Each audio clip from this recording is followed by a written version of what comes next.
We are live. Okay. Today's date is Wednesday, March 8th, and we are here at the school district office for board meeting.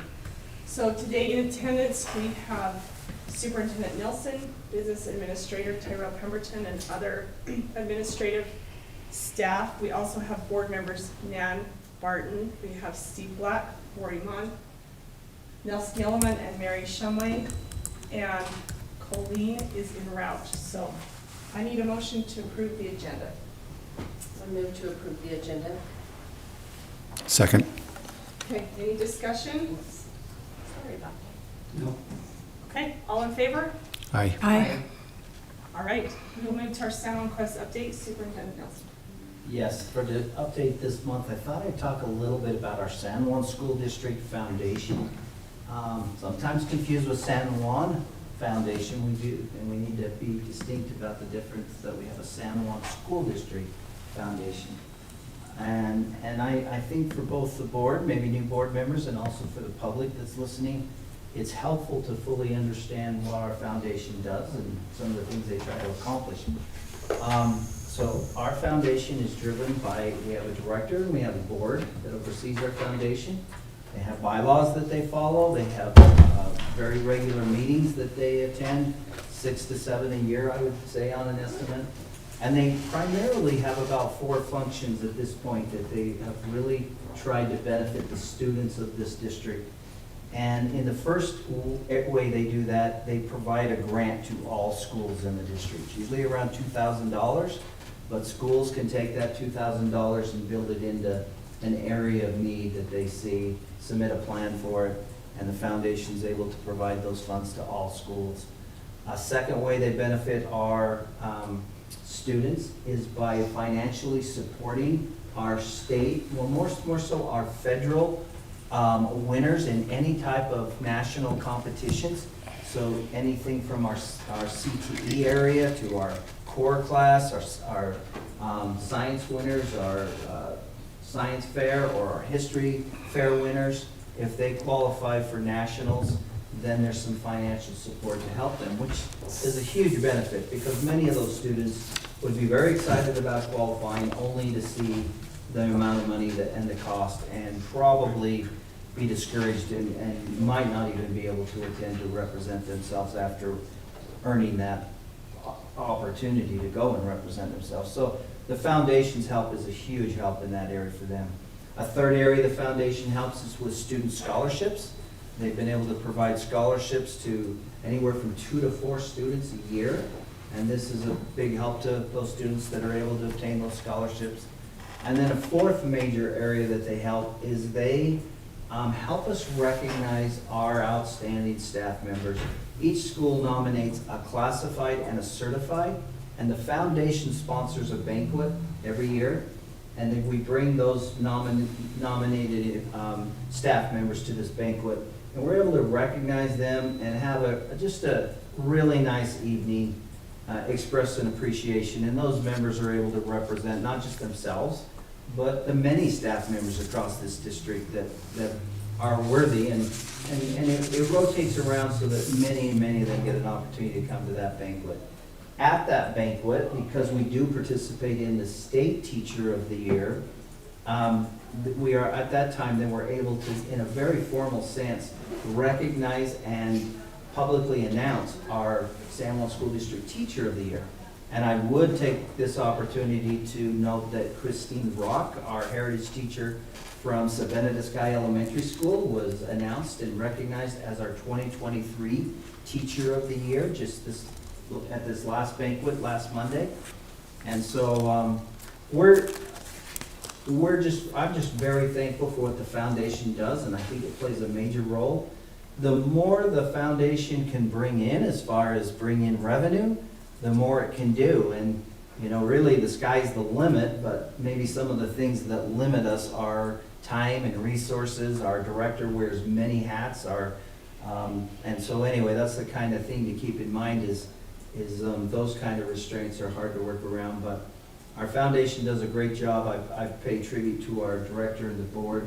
One thing I would mention that I just want all the employees and anyone to know is Any donations are welcome to our foundation. And one thing for our staff members to note is we do have a payroll deduction program where if a staff member wants to donate $1 or $2 or more each month from their check, and then those funds will be well spent supporting students, and that can also be maybe possibly a tax write-off as well at the appropriate time. Anyway, just paying tribute to the foundation that does such a great job of supporting our students and our staff through the district. Okay, thank you. And those that attended on Monday night, it is every year, it's a great banquet. And I think it's very well done in nature, and I think it really acknowledges those teachers and classified that have been chosen. So, and congratulations to Christine Rock. That's awesome. All right, we have our first item on our board discussion, which was brought back from last week. It's our lawsuit versus social media. And are you Heidi? Yes, hi, Okay, Howard. welcome. We're glad you're with us. Thank So we will just Hi. let you lead out. And can you see us all? Actually, I see your logo. Oh, our logo. I see picture, Unite, Educate, Power. It's a nice logo. It is, no, Well, it might change. Hold on. okay, You can just start and we'll see if we can't pull it up. okay. Okay, thank you.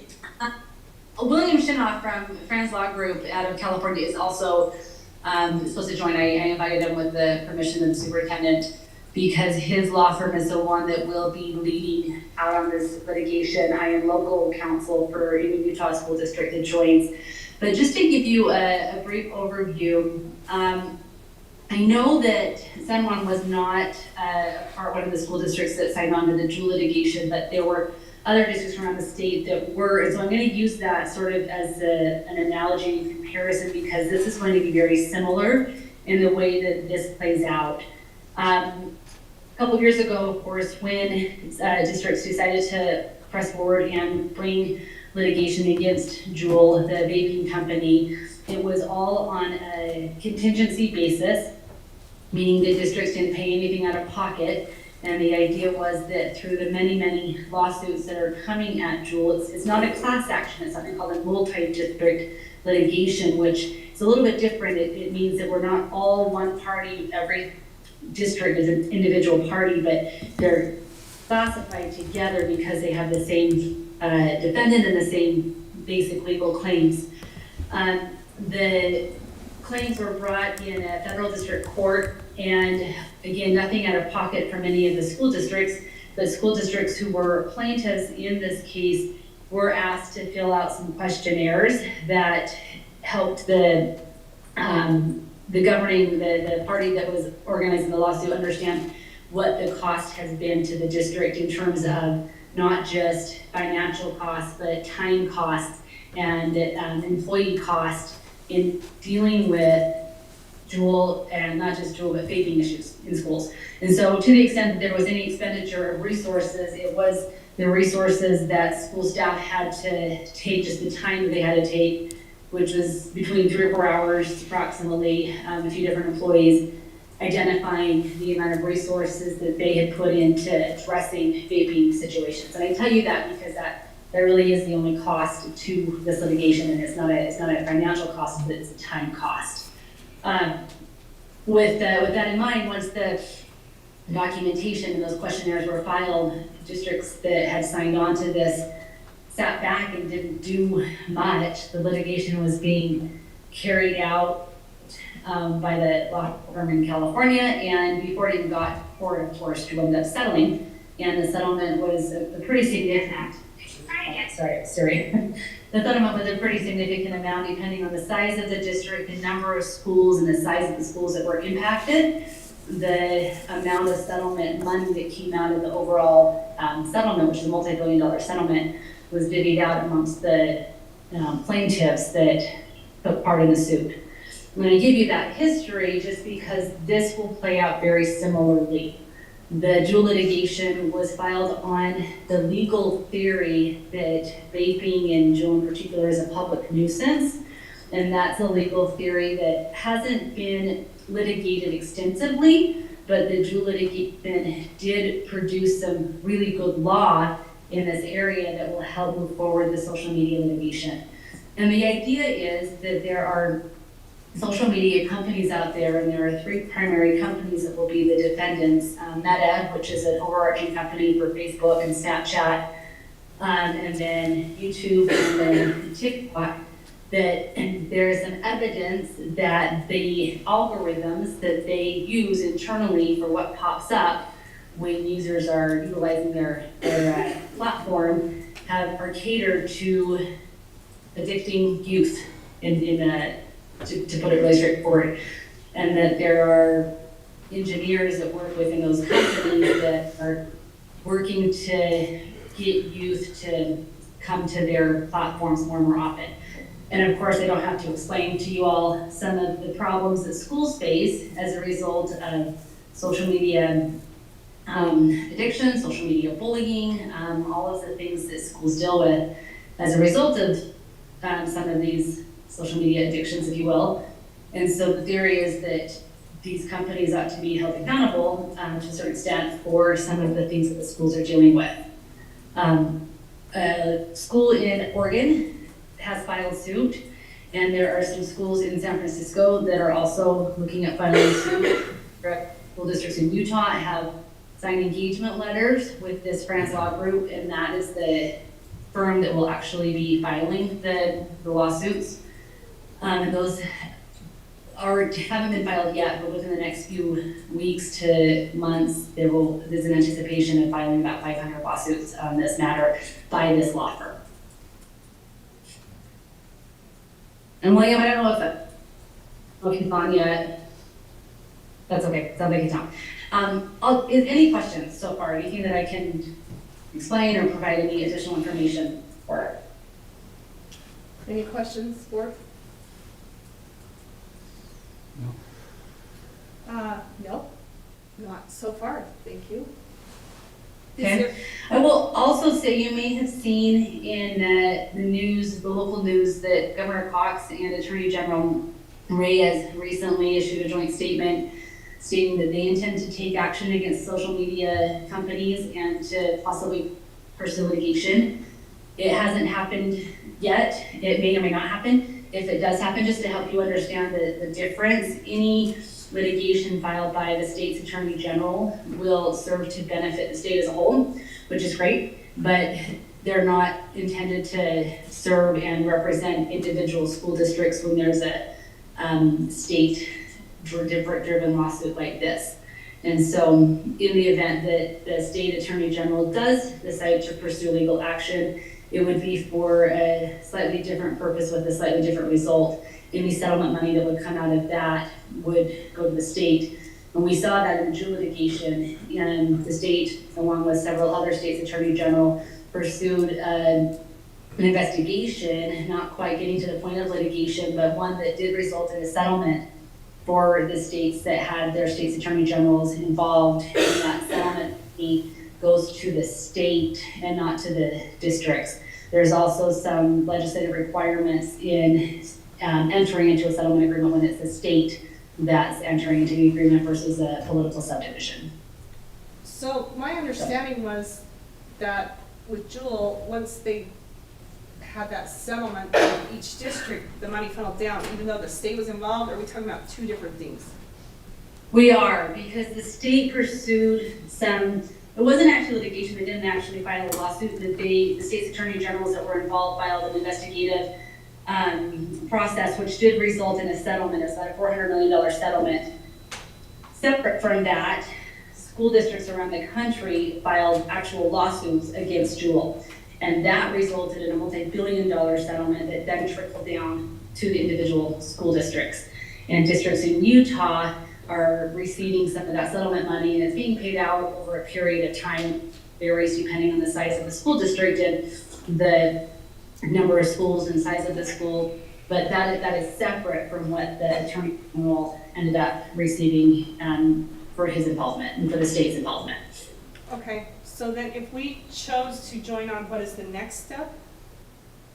So the next step would just be to sign an engagement letter with the Franz Law Group, and then they would move forward and file the litigation. And take care of any and all paperwork at the time when they need information from the district with regard to what resources you have put forward in working through social media issues with your students.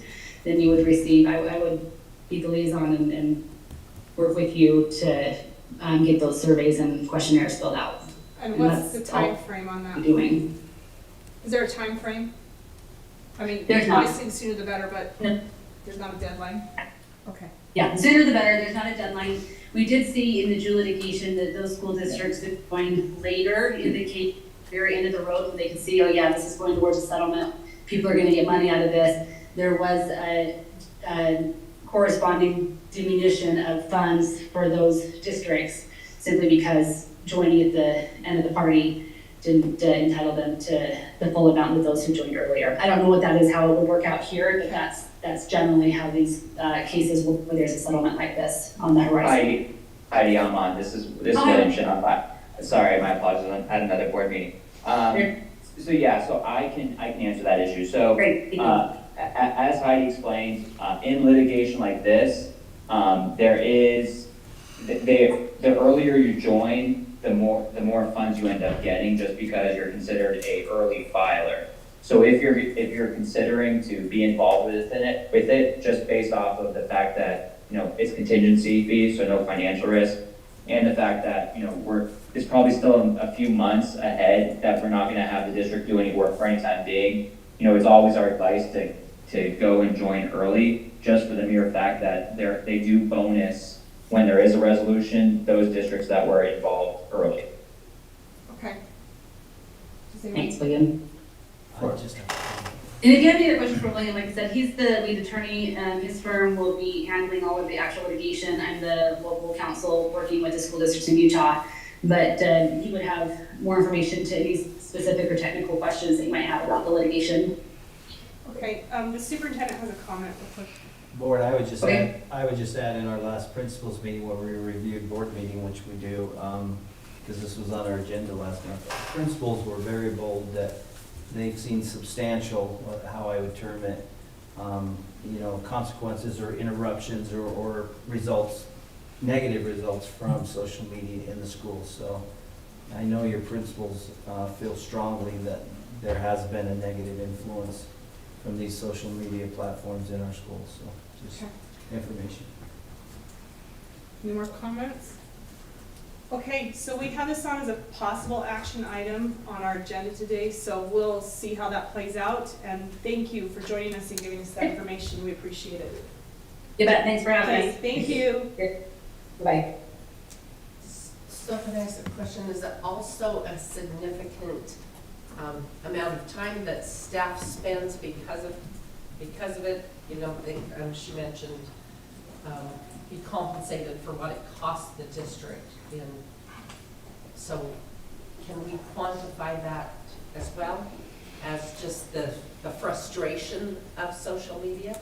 I'm not 100% sure. That's a good question, but I think with some thought we possibly can. But yes, I think what I was hearing a lot was there's definite frustration because it's very obvious that there is a negative influence of social media in schools. There's also a positive influence, but there's also a negative. And I think the thing this lawsuit's getting at is their targeting measures, that they are targeting, again, the youth through a process that they're very aware of. Anyway, so. Don't you think, though? I feel like it is something that's quantifiable. Yeah, I would think your school counselors Yeah. would be the ones you'd pinpoint to find that out really specifically. So, but, okay, anything else? All right, let's move on to capital plan follow-up. Mr. Campbell. We have this on here for a longer period of time than we might actually need.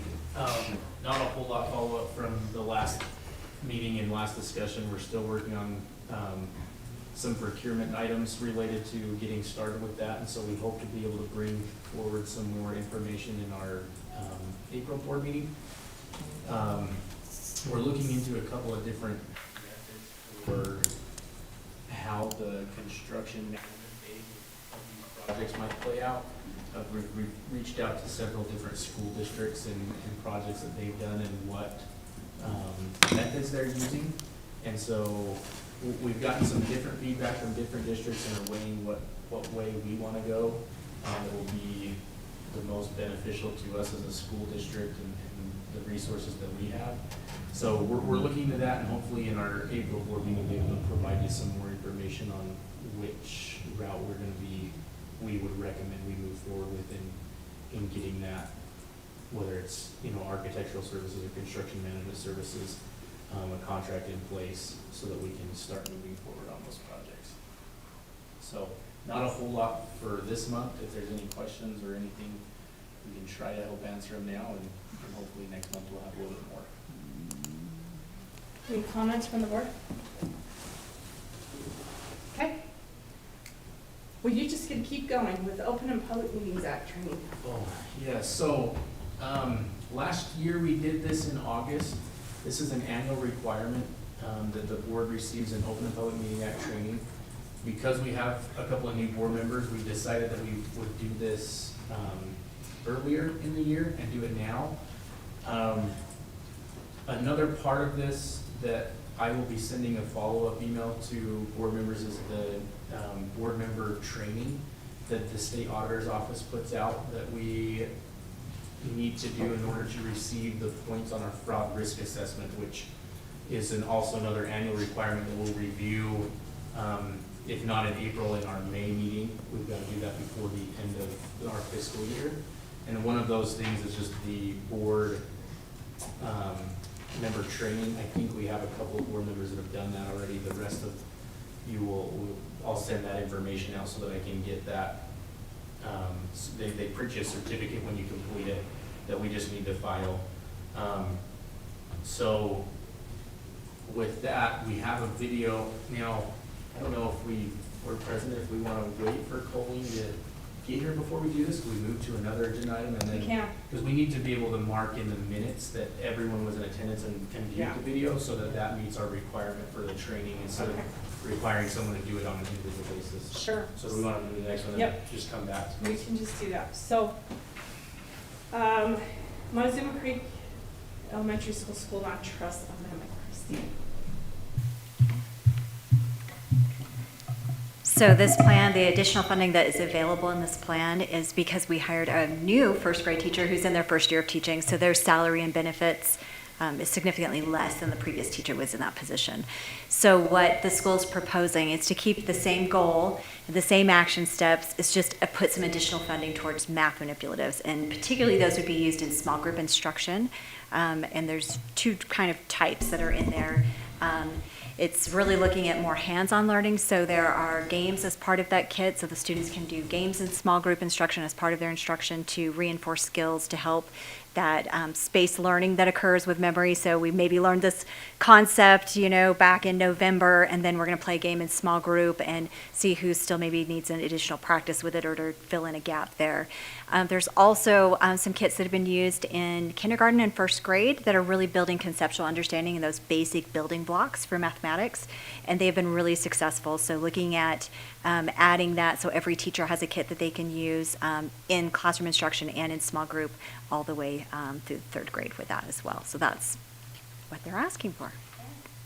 Great, any questions? Thank you, and just stay right there. And we'll have Julie come up and you guys can do the final report on our school land trust. All right, so last month we brought this to you, and that's us to keep it another month, so here we are. So we just kind of generally went over it last month and talked about some of the budgetary things that were showing up on there that were held over in POs that weren't closed at the end of the summer. We talked about that, and then wanted to give you an opportunity to really look into the data, see what it says, and if you have any questions for us today. There were many of the goals that were partially met and were so close. I hope you noticed that because within those goals, the schools have just worked so hard, and we're learning how to really set appropriate goals, but that are rigorous and also attainable. And some of those were literally within, a tenth of a point or a couple points. And so We're really close on a lot of them, but there were a couple that we did not meet, and we've reevaluated those. One of the biggest one that shows up in the mountain region as potentially a concern would be the seventh and river region as well, potentially, is the 7th and 8th grade math, junior high math adoption that had an effect on our benchmark scores. And so what we asked principals to do was take the best data you could get for that, and then also some of them used RISE in place of their benchmark data so that they had something that was measurable and comparable. So. Yeah, so in the river region, I know we added on the data that was missing from Spenedeskai Elementary School. That's now on the report, and I think that's part of the reason we carried over to this month is to add that in. I think the river region looks a little different with 7th and 8th grade math adoption because they were previously using big ideas already in the school, both at Whitehorse High School and at Monument Valley High School. So that data might look a little different because they just carried on with the curriculum that was adopted and they were using it previously and had purchased that at the school site at the time. But again, I mean, a lot of these goals we're working, Julie and I now are working with schools as they're setting new goals with their SECs and really honing in to say, is this a SMART goal and is this achievable? You know, are we able to achieve this goal? What data sources do you have? Will those data sources go away? We saw that with Monument Valley High School. They didn't have the data to, you know, we saw that actually with a couple of schools, but that one really stands out to me. So writing a goal that if something happens, that we still have a way to access data to see if we are making progress toward that goal and achieving the goal. So, because part of this is saying, not only when we get to the end did we make the goal, but our SECs, you're part of that community council is to monitor progress in those action steps towards that goal. So we need to be able to make goals that are monitored along the way so we can adjust course as we go. So I think that's another piece of it as well. Well, and I appreciate this report because I was just in an SEC meeting and they have adjusted that goal and they've adjusted, you know, where to take the data from, which is going to be a huge indicator next year. So it's nice to see that, I think with this and seeing where they may have missed them a little bit or whatever, that they can adjust. Because that's the whole idea is that if it's not totally working, then we do need to make those adjustments with guidance. So thank you. Any comments? Everyone good with the report? Okay. This is an action item, so Okay. we'll have to report to the state. Very good. Thank you. All right, let's go down to our spend plans. Superintendent. Yes, we've put a little work into these spend plans, a few hours between last board meeting and this one. We've tried to clean those up. There's always going to be, I think, a little sense of, you know, we've tried to get them about as consistent, but there's always going to be, they're never going to be completely black and white and just clean cut and fit perfectly as we hope, because there's just a lot of uniqueness to some of these activities and sports and the things they do. But what we've tried to do here is clean them up, take out a few things that we could tell the board was not leaning towards being in favor of. We've tried to go in and update them in regards to the proposed program sustainability fee. So be aware that as you look at these spend plans, they have been updated in accordance with the proposed program sustainability fee. For instance, meals on these reflect $13, not the $12 that is presently the amount. They reflect $32. They reflect the changes in any of the activities, the sports. Those were based, I believe, on a 7% increase. So if you wondered how did that proposed increase come about? And that was based kind of on inflation. And so anyway, you can see that if we do approve them, they are now visually, you can look at them and see what that would mean to them by adding all of those proposed increases into these spend plans. There's maybe one that, again, I brought your attention to at last meeting, and I'd like to bring it again, and that is under Whitehorse. We have the, let's see if I can find that. I know I've got it saved somewhere. We have the Spirit Bus, and we've put a little bit of clarity to that Spirit Bus. We have put in there that it would only be approved under what we've said, football, boys and girls basketball, and volleyball if a school, and it's under Whitehorse, but you'll notice that we said this would pertain to all of the secondary schools that sponsor these major sports if they were in the championship game. So just be aware that it's very clear now as to when would this Spirit Bus be approved to be enacted. And so looking back at our last few years, we just tried to get a feel with principals as how often that would have happened. And we could see in the last probably 3 or 4 years, as many as 3 or 4 times that it would have happened. There would have been a possibility of a Spirit Bus running. So you might look at, on average, one a year or one every 2 years is what you might look at if you approve that. And that has not been approved as of the last couple of years, so that's new to the board. Other than that, I would say we just filled questions.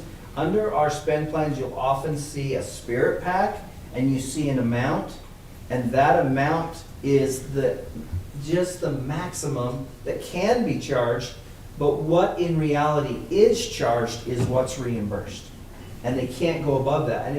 And the reason the schools feel strongly is often the coaches are rolling over, they're getting a new coach, they're not sure if they're going to want a hoodie or a t-shirt. So they put both of them in there and said, if they want a t-shirt, the amount's going to come down a little. But they based it probably on the highest amount. And then if it's not, whatever is charged is what actually will be charged to parents and reimbursed from the district to schools.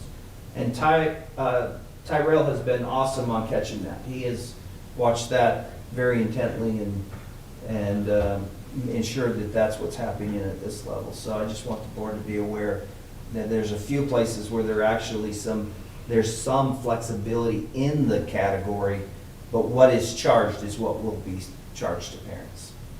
So any other questions? I would try to answer them. Yeah, I have a question. You mentioned the cost of inflation.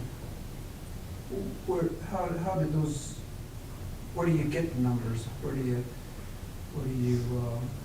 How do those numbers derive? Are you doing comparison, the cost of inflation here in San Juan County, or is it statewide, or can you give us an example? It's very unscientific. I heard it on the news that there was a national average of about 7% inflation. That's just going to give you the truth. Because I do think it's kind of a snapshot at a moment of what you're getting, and we kind of had to just take a snapshot of a moment, and that's kind of what was heard at that time. And if we feel that that's too high or too low, that can certainly be adjusted. I do think the board needs to keep this in mind. We went probably 10 plus years without changing the amounts. And on one hand, that was, I think, very friendly to our parents, very inviting to our parents. Program-wise, it got us into a real big deficit and a challenge because our programs were literally fundraising, and they still are fundraising too much, but I think we've at least cut maybe 25% of that out. We're still fundraising a lot, but we certainly have reduced the fundraising in the district a little by staying a little closer to what actually is the cost. So if we fail to make even these small increments as things go up, what we're doing is just creating a gap that when we do have to finally act, that gap is going to be one big problem to try to solve. So keep that in mind. I think little steps is much better than waiting until we're forced to figure out a way to make a big jump. And so yeah, 7 is pulled out of that way, and it's up for, if it's not close or needs up or down, it's up for input. Yep, you'd know the answer. The number that you heard on the news is most likely the Consumer Price Index, which the government calculates every month for the past year to tell you how much inflation is between that month and the month in the previous year. And so yeah, the federal government does that. They're keeping tabs on that and reporting those numbers all the time. And that's probably what you saw on the news. So, Thank you. okay. The lucky 7, huh? So, don't know if I asked for this last month, which I mean, it can come in a month or two, but how much did we spend on our fee waiver students last year? Do you know that figure? What should we reimburse? Yes. Like how much fee waiver the district spent in covering the cost of fee waiver eligible students? Yes, because I do know that some of those schools, their fee waiver students have increased in both Mountain and the River region. I did, I looked at that number this morning. I think last year we waived I don't want to tell you a wrong number. Do you want to wait till next month?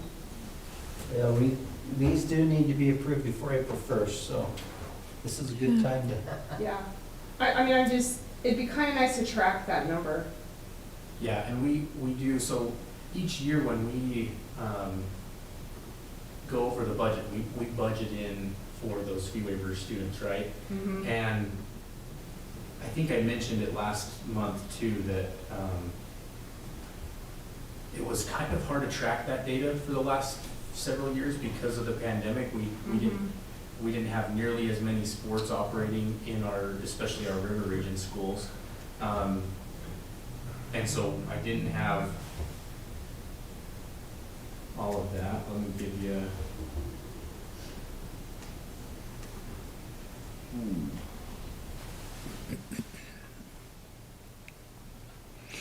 2022. $156,007 is the amount of fees that we waived and paid at the district level for fee waiver eligible students. Okay. Is that 2020? Now that's your, That's your 21-22 school year. that's your fee waiver students. So if you look at fees charged to your non-fee waiver students and you add those together, it's, substantially more. But just be aware. No, wait, say that again? Those are your fee waiver students that had their fees waived by Yes. the district, but you would have your non-fee waiver students that parents paid those fees. Right. So that's not the amount of fees charged, it's just the amount of fees waived. Right. Correct. Okay, and that was year end 22. Mm-hmm. Okay. Thank you. Do we think we're seeing an increase this year? Yes, that's hard right now. So certain schools request that a little bit differently, but you will see an increase this year in the total that we waived compared to last year. Because of the more requirement fee waiver. We're seeing more activity in our river region schools, obviously, as part of that. And also because we are tightening up a little bit, this entire rule and law that came from the state, we're seeing a little bit more of that come through. And so we're gonna see an increase in this year. Well, and then if we approve this, then, I mean, you kind of have to figure out, I mean, the cost went up, so of course it's gonna cost us more, so, or, where are we really at when we compare down? You kind of gotta factor that in with, not just because the cost went up, or not just because the fee went up, the cost went up, but what that baseline kind of is, so. Okay, any questions? All right. I have a comment. I wonder about, I don't love the idea of increasing the fees because we offer these programs to students and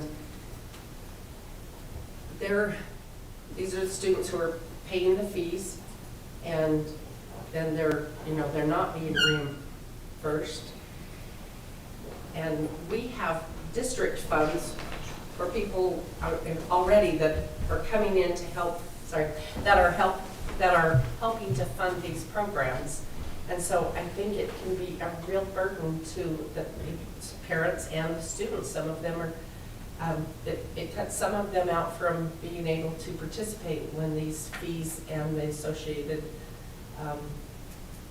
other fees for the sport gets too high if they're not on fee waiver. And we do have funds that help compensate for these programs within the district already. And so I hate to see it drive some, and I know of people who they've told their kids, we don't qualify for fee waiver, and they can't work and participate to be able to pay for this, so I've told my children they can't participate.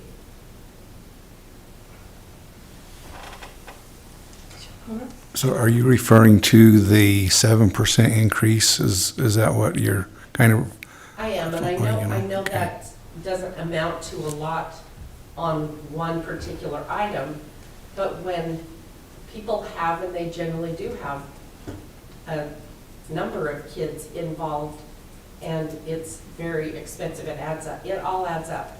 And so when we consider inflation that people are dealing with in their own homes and their own families too, their expenses in their homes have gone up, and now this goes up, and we're possibly limiting people who aren't on fee waiver from participation by increasing the fees. Yes.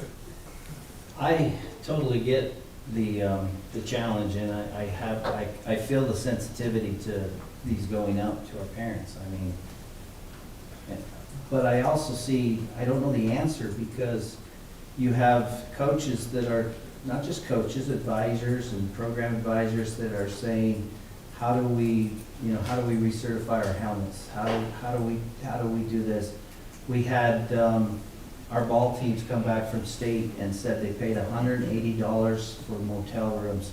We had a team in Monticello that drove back for the night and drove back the next morning because the motel rooms were going to be $200. And they said, no, we're going to drive.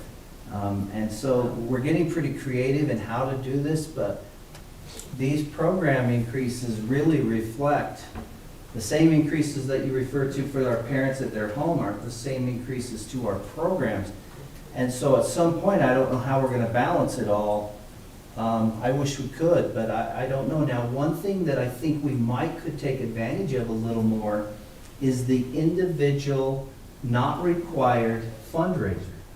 More schools could possibly work at that, and what that avenue allows for, let's say we want to send a student out to, I'm just going to use donuts, sell donuts, for an example, just off the top of my head. They could go sell donuts, and every dime of profit goes to their fees that have been incurred. So it's not required, they don't have to sell donuts, but if they so choose, they can go sell donuts, and everything comes back to their fees. That might help the families you're referring to that say, I can't afford it, and yet I don't qualify for fee waivers. Now, we could promote that more in our schools, which would provide an avenue for a kid that said, I do want to play though, where a parent could say, okay, I know they've got an opportunity for you to earn some of this. But finding that balance between the challenge of our parents and the challenge of our programs is really tricky. I just want to. So my question on this is we have the meals at 13, and if we, let's say, what was it at, 12? 12 last year. 12. And so let's say I have a student, or I have a child that's not on fee waiver, and they go in to buy a McDonald's, and the meal costs 15, or whatever it might be, which is usually about that. But we have it listed at 12, so what are you talking about, that difference there? I mean, if we kept it at 12, that $3, someone still has to cover, because. I'm talking about these fees, this sustainability Right, but fee schedule. all the sustainability, yeah, but, I mean, I guess what I'm That's saying, all I'm things talking still cost, even though things still cost to run those programs, like the cost of balls hasn't gone down, or the Yeah. cost of Going the. up. I mean, Yeah, everything's we going have up. tax dollars that, they have a lot of funds that are discretionary, and, where are they spent, and can we shift some money that direction and help to cover the cost of these programs more to allow students to participate. We talk about mental health of students and things like that. My guess is we have less mental health challenges with students who are involved in these types of programs.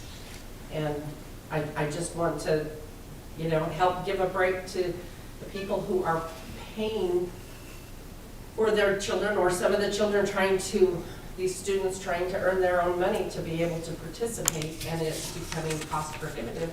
but yet we have some funds that maybe we can work those kinds of situations for the students instead of just charging the families more who also have increased costs at home as well, so. Yeah, Steve.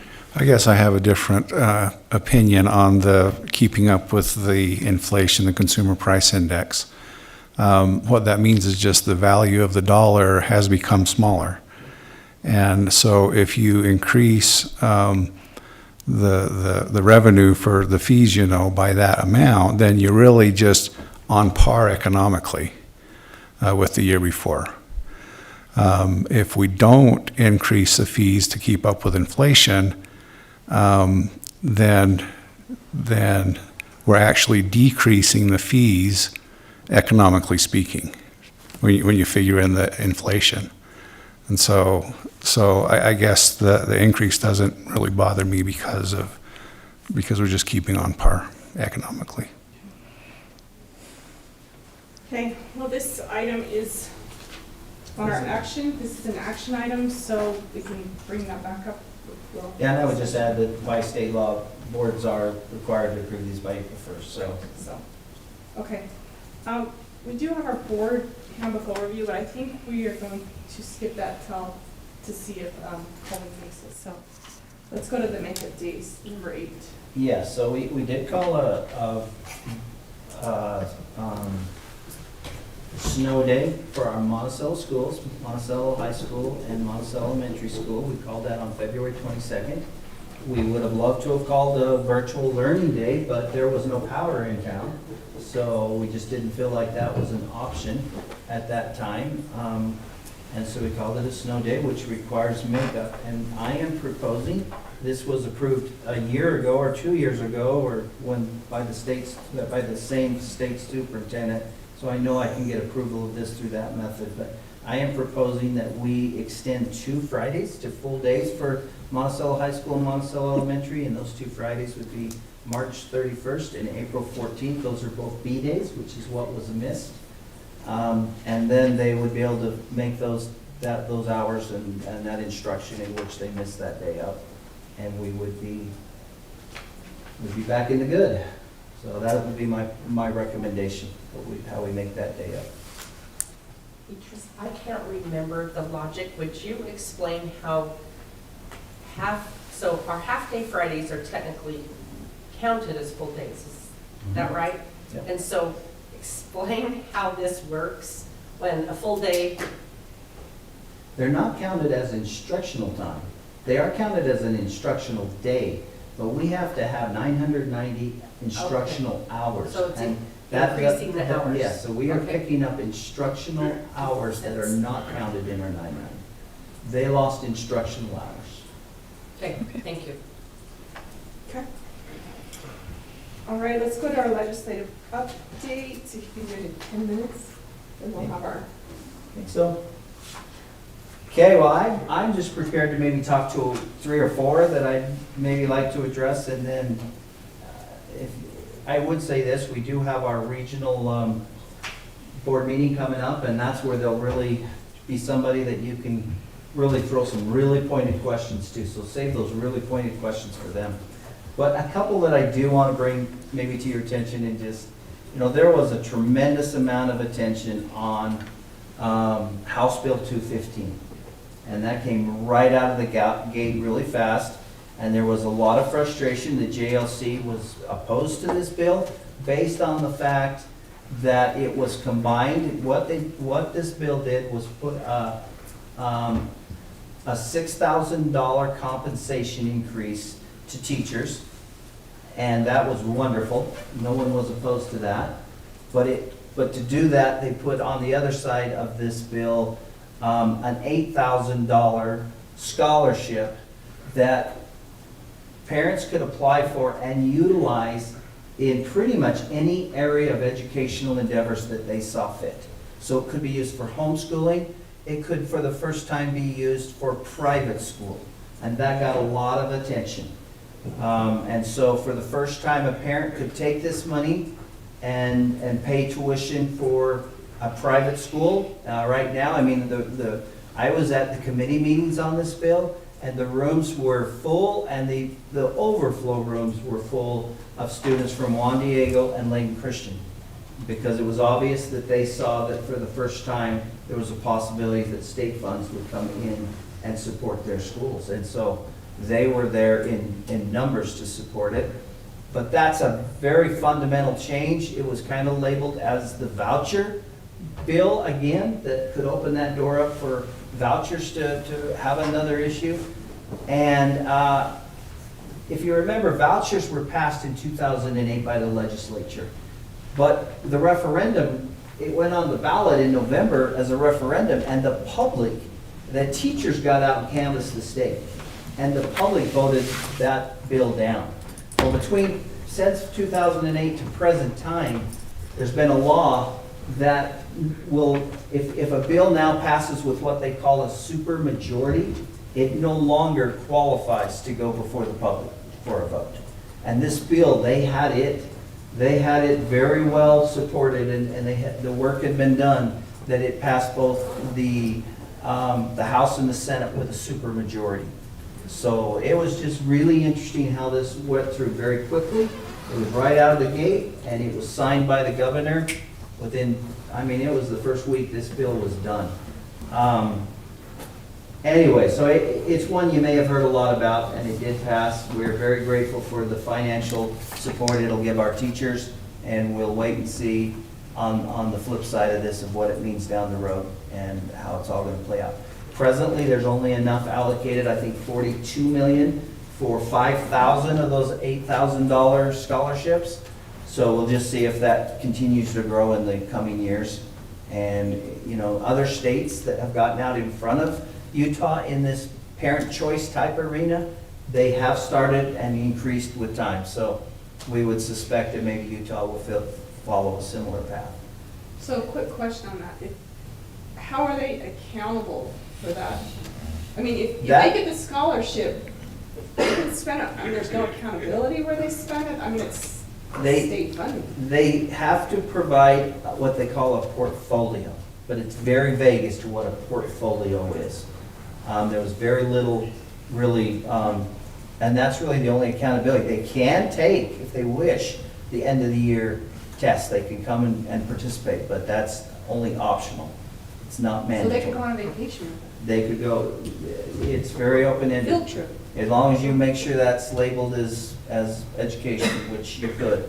They could be learning, hands-on learning somewhere, and yes. And so there was a lot of concern of this bill. And you could get it per child in your household? Yeah, in fact, if you have one that's in, I think it helped you have an advantage in getting the others qualified. So it could be very interesting. The thing that I'll just publicly say the thing that I probably struggled the most is when you were in the committee meetings, they repeatedly talked about a group of students that are falling through the cracks in the public education system. But their rooms were completely full of students that all had matching shirts. They'd come very prepared, and they were not even in the public education system. These were the students that saw this bill as, it's going to be wonderful, it's going to help us. And they were students, to be honest with you, from Juan Diego and Layton Christian. They've already left the public education system. I don't think I think they kind of, in my opinion, did a little shell game there. I do think there's a group in the public education system that needs some further support.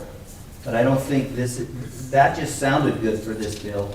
That's not where this bill, I think, is going to end up going. It's going to lessen the commitment of those parents that are there. So anyway, enough said about that, but it was a very controversial bill. Maybe I'd move, there's just 4 that I've outlined, and if you have any other. House Bill 305, just so you're aware, removes school grading. Now, it doesn't remove the accountability program. There'll still be accountability for schools, but schools will no longer receive a grade. So if you're thinking of when we get back to the grades being issued for our schools, it's not going to happen. Those have been removed. And then let's go down to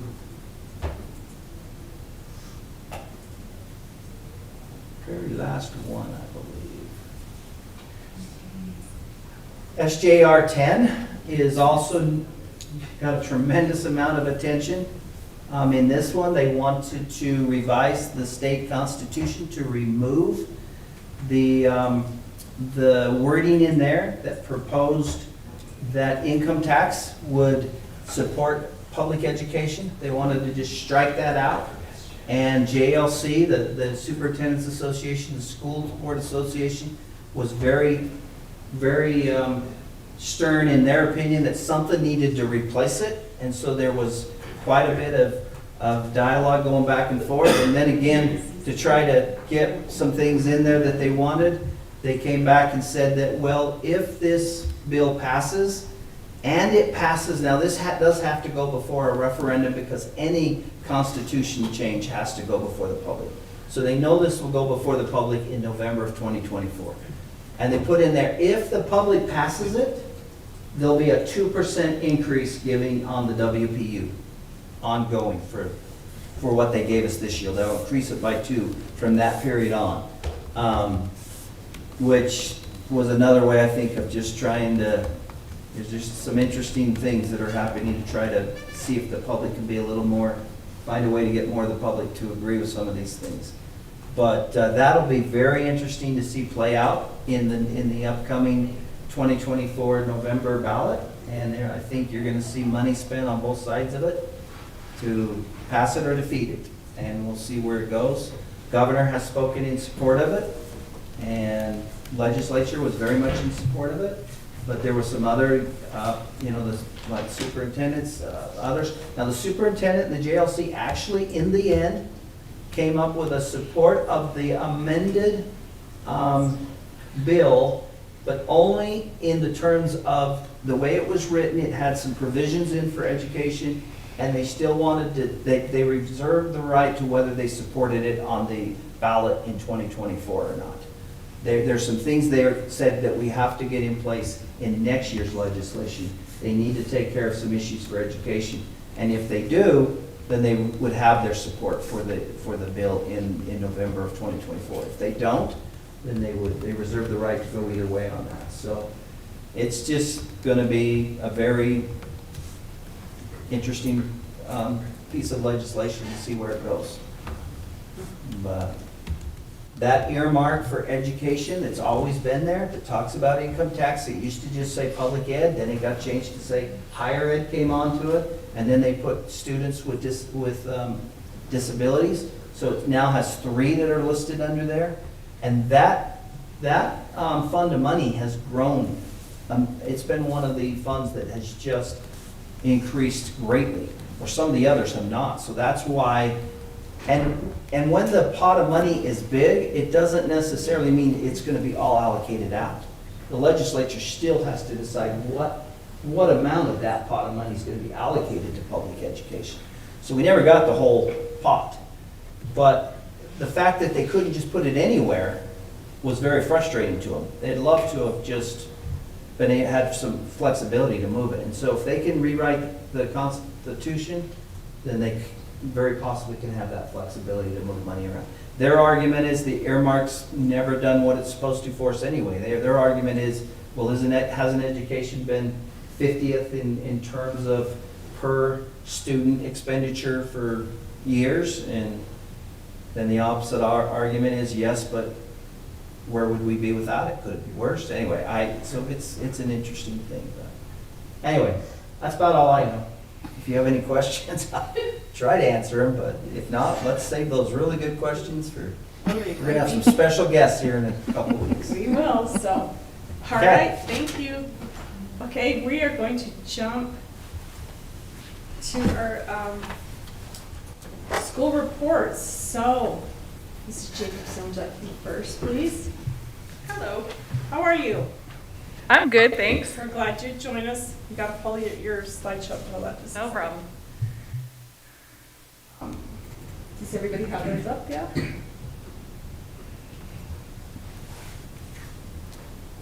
All right, who would like to lead out? I will. Okay. It was already mentioned about the manipulatives, the math manipulatives, and you have that in your in your report as well. So I'm always a hands-on kind of person. I think that when they just get these worksheets, they don't apply it, it's confusing their entire lives. So I liked reading that, but my overall, my concern is, and as well as your concern, is student attendance.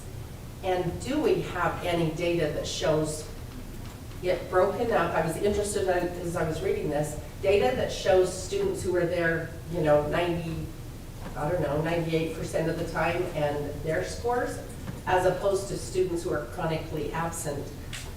I would love to see data like that and have it shared with parents. If they want a certain outcome, then I haven't broken the data down like that, but that's definitely something that could be done. And you're going to see those kids who are not coming regularly, they're in the red because of the lack of attendance. There's been some of our parents have gotten into some bad habits and feeling that it's okay to let their kids stay home, and we're trying to communicate that that's not okay, and that that it does cause an effect when they're staying home. We have attendance that normally over 80%, so I feel a lot better because we got down quite low at certain times during last year, as low as 63 or so during some tough times, but we're above 80% most of the time. We have challenges on Fridays. That's laundry day, that's go to town day, and so we have less attendance on Fridays. But for the most part, most of our students are attending. We've got some chronic ones that we need to work with and help those parents understand that it is important, and if they want their children to learn to read and to be able to do the math, that they need to be in attendance. So yeah, that is a concern, and we've been talking a lot at our school about what we can do and how we can help the kids and the parents see the benefit of coming to school regularly.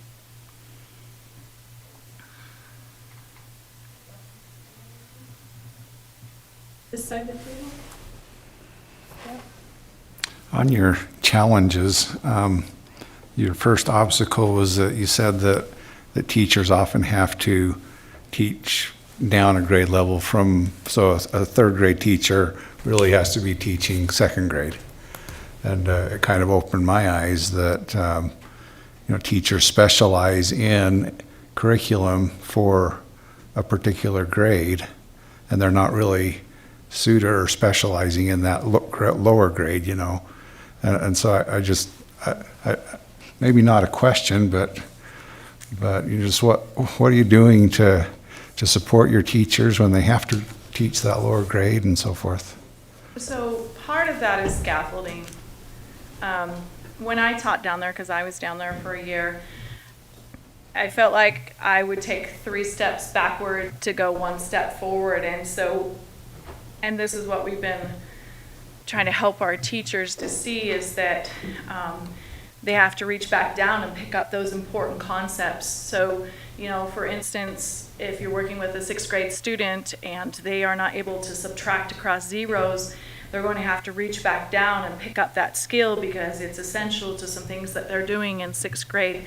So those items that come through the bands of the grade that are super important, they have to reach back down and they have to teach those. And that may come in small groups, that may come as a little spontaneous intervention in the middle of the lesson when the teacher recognizes, oh, I've got 10 kids in my class that can't do this. So yeah, it has required our teachers to be more than a 3rd grade teacher, as you're saying. But I do feel that I have some very qualified teachers, and they are reaching down and they are doing what they can to help those students be more successful. You can see at our school, the kids who missed kindergarten, there are still effects. The kids that were at home during COVID and that was their kindergarten year, they are still struggling, and we're still trying to reach and fill in those holes. And the kids who missed 2nd grade, that was also a very difficult year for them to miss. And so we are looking at how we can aid them in small groups and how we can aid them during Tier 1 to pick up those skills that they need to be successful. Thanks. I did. I know one of the things that was brought to the attention was the ACE program. I mean, are we having our parents, are we advertising that much more so that our parents know that's available and that's something that can also add to the education of where they're lacking, as you say, on their 2 steps back kind of a situation? I don't know that our school is really advertising. I know the district is really advertising the ACE grant, and there are ACE programs running in the elementary school. And when parents come in with concerns, like we had a parent come in that wanted some additional STEM activities for their child, and so we are trying to meet those extra things that they're wanting through the ACE grant, through those opportunities. So we have parents come in and say, hey, I want my child to be able to work on reading at home. What do you have? Well, great. The ACE grant has the Max Scholar program. I can check out a Chromebook. I've got Lucy who can train you as a parent how to help your child. And so when those requests come across my desk, I am issuing them a Chromebook, and they're taking that home and they have that opportunity to work on that ACE grant stuff. So the ACE grant is running Max Scholar in my school, and we also are just getting going with the STEM program. The ACE grant is going to be running our STEM classes, and we're super excited. I don't know exactly how that's going to look. It's going to start the day after spring break, so it's still very brand new, but we're excited about the things that the ACE grant is doing for our school. Okay. Yeah, Jim. Okay. On your celebrations, your number 1, using manipulatives. Would you walk through what that looks like in a classroom? Sure. So, as Mary was talking about, when teachers are just handing students a worksheet, that is not a concrete thing. And for those younger students, them seeing that, like 10 minus 3 on their paper. And even if they can do 10 minus 3, that does not mean that they understand that 10 things and you take 3 things away, you're going to end up with 7 things. They don't always relate that to that being an actual thing. So what I have asked my teachers to do is to have manipulatives available, to use modeling in their lessons, and to use manipulatives so that the students understand that when they're doing these problems, that those manipulatives represent real things, that we are, and so that they understand what subtraction means and what addition means. So, for example, I went to a small group and they were playing a game with some manipulatives. It was a 1st grade group. They were working on understanding what makes 10, because that's a really big concept in 1st grade, is to understand that. And so they had a strip of blocks that was 10 cubes long. And the one student was the calculator and the other student was the hider, so the one held the cubes out and they would break it off, and one student would hide it behind the back and the other kid would look at it and he would count them, and then he'd have to figure out what was behind the back. That seems very simple to you and I, because we can do that in our head, but that is not simple to a 1st grader. And so that teacher was helping them to understand how to figure out how many was hidden behind the back. And they talked about different ways that they could do that. So we're trying to bring in that conceptual understanding so that that number sense is going to be present.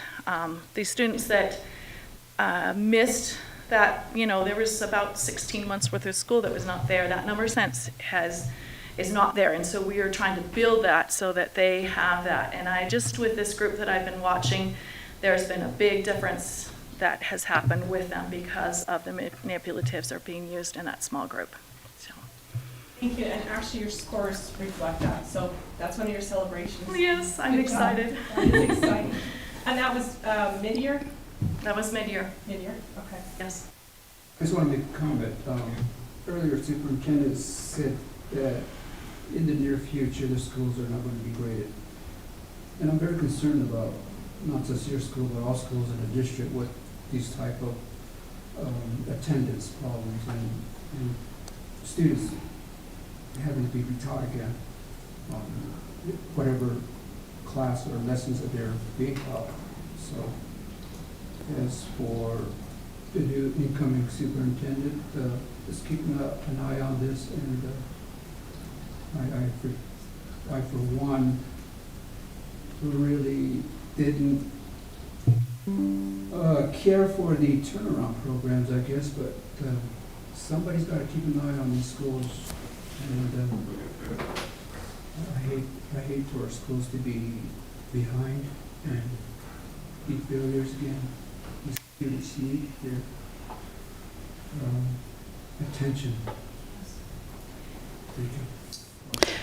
If I may, Yes. I had a question. Has there been anything new on, because one of the biggest obstacle, which is leading into the challenges that you have, is the attendance. Has there been anything new? I mean, you said manipulating with the math problems and so on and forth. Is there something new that we're trying to implement, or is there an idea that has come forth to maybe try that with the parents and with the students so that they do attend regularly? So we have some things going on in the upper grade small group that I'm super excited about, and I feel like it's helping our kids come to school and want to be there. So the first year that we were back, I worked on putting programs in place, because prior to me being there was not a set program for small groups, and this made it so basically teachers could do what they wanted during small group, and I was uncomfortable with that because there should be an expectation about what's going on during small groups. And so I put into place in the 3rd through 6th grade, they're going to start off with the core phonics, and if they don't have their phonics, we're going to implement the phonics intervention. If they've got their phonics, then we're going to move to fluency. And so we worked on that so that this year we have comprehension groups, and this is the first time that our small groups have ever had comprehension groups. And so we were super excited about these opportunities because these kids had their phonics, they're reading fluently on grade level, which doesn't mean that they're understanding what's going on, but that means they can read as many words per minute that is required for the grade level. So they were ready to work on comprehension. And my upper grade teachers and I we looked at this kind of as a science experiment this year, and I was like, all right, we got to figure out how can we keep the kids interested. We want them to want to go to that small group. And how can we provide a rigorous experience that is similar to what they're going to see on Rise, but the kids want to be there and want to be involved. So one of the things that we started was using News ELA articles. Those are, the News ELA has a lot of like news that happens all over the world, articles about a whole bunch, like it's just a huge array of articles, and we wanted it to be student driven. All the articles are student driven. So for example, in Mrs. Atzidy's class, the articles that I've been reading are because of either student questions or students saying, hey, we want to learn about this. And so when I've attended those groups, they are super excited to be there because they are reading articles that they want to read. And the articles, they spend about 2 days on each article. They read through it. There's comprehension that the teacher does as they're going along to make sure that the kids understand. And then at the end, the questions are very similar to the level on the Rise, where the kids really have to digest it and think about it and figure out what it is. But I went to Mrs. Atzy's a couple of weeks ago, and it was so fun to be in there. The kids were it felt like a very natural place to be. They were learning from their reading. Instead of teaching them to read, they were learning from their reading, and they wanted to be there. They were all participating. It was such a great thing to see that, and that's what we're working on in those 3rd through 6th grade, is that very interest-driven small group so that they can be excited about being in that small group. So that's one of the changes. We're changing the manipulatives. We're starting to reward those kids that are coming every week. We're sending cards home to parents that say, hey, good job, your kids have come. You had 100% attendance this week, so they get a postcard and it says their name and says congratulations.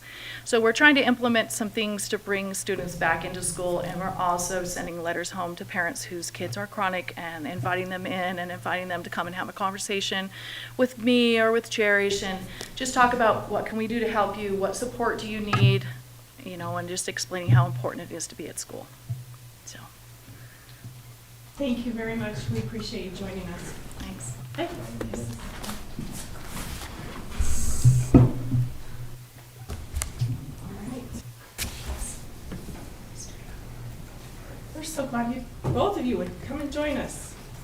Let me everyone pulled up her presentation? Good, okay. Who would like to start? Go ahead. I will, and it just, again, is about student attendance. And if you can talk about that at Whitehurst. Sure. So if you go to slide 10, you can see our average daily attendance from school year 18 all the way to second quarter of this year. Last year was our lowest rate of attendance ever, 86% in my tenure as principal. And we got on it in first quarter, and we were up in that 90% range, which what we were seeing before the pandemic. And we did have some scholars who were ill in second quarter, and staff also. And we sent out letters to any parents who had scholars absent more than 10 days by December.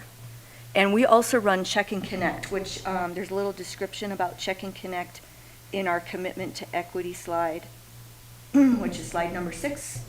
And that's where this is a research evidence-based practice we've been doing for a number of years, including before the pandemic, where we take about 30 of our scholars who have chronic absenteeism and partner them with a paraeducator.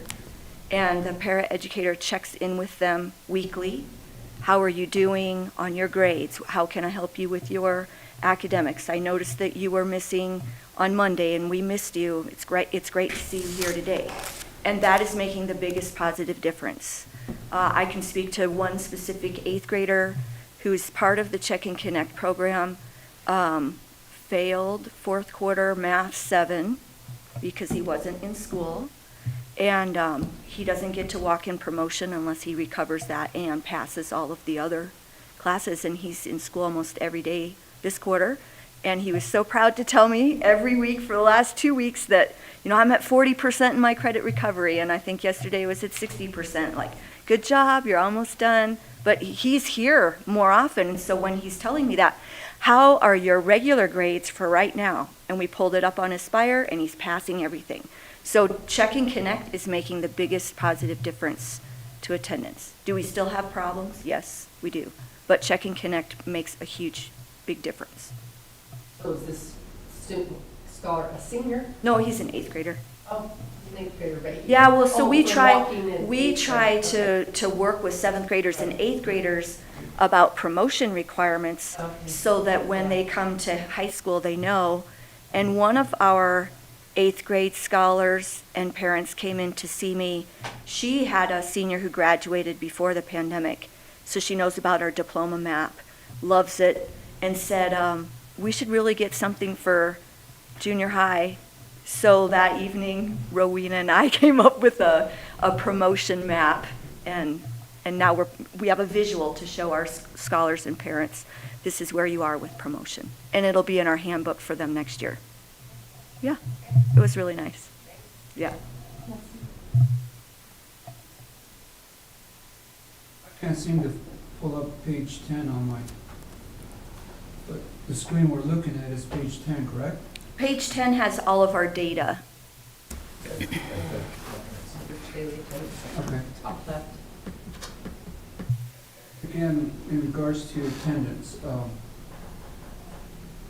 I was talking with a peacemaker a while back, and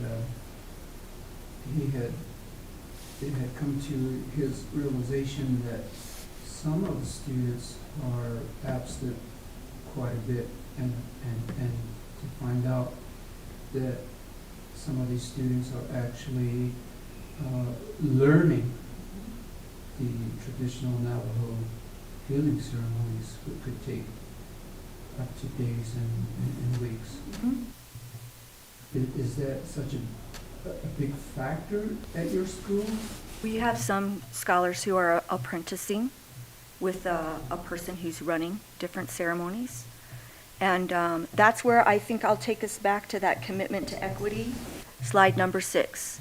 That's important learning, and we're losing that knowledge and skills among our people, on the Navajo Nation tribe and in other tribes, I'm sure. And so in our commitment to equity, we have, like, if that person misses school and cannot recover their grades, they might be part of Check and Connect, or they might be part of our immediate credit recovery program. So instead of having to recover all of fourth quarter Math 7, there's a cutoff. If you earn this percentage, yes, it's an F, but it's high enough that you can recover the 1 or 2 standards that you missed in fourth quarter instead of retaking the whole class. And that's called immediate credit recovery. Or if you're out significant number of days and you're failing more than 4 classes, we'll pull you for rate or reboot. Rate or reboot never existed until we were returning back from the pandemic, and we started it in January of last year because we saw increasing number of our scholars earning more than 4 Fs, and we were trying to stem the tide and hold our graduation level at that high 95%. And we didn't think there was much sense in sending a scholar to class day after day, failing 4 or more Fs. They don't understand what's going on there. So we pull them for rate or reboot, try to get them caught up, and then get them to class in a place where they understand at some level what's going on in that class. So I think we're trying to say, we recognize that you're learning these important skills and knowledge. We also have the important skills and knowledge over here in our school system. Both are important. How can we remove the barrier of poor attendance and make it so you can learn in both situations? And that's part of our commitment to equity. So there is some help with that recovery. Yes. And that's a celebration, I guess. It is a celebration. Thank you for recognizing it. We also have peacemaking apprenticeship going on in our schools so that a scholar could get some credit for their work and learning beyond the school walls. Just like a scholar can get internship credit by going out into Elk Petroleum for their electromechanical technologies. Okay, thank you. Mm-hmm.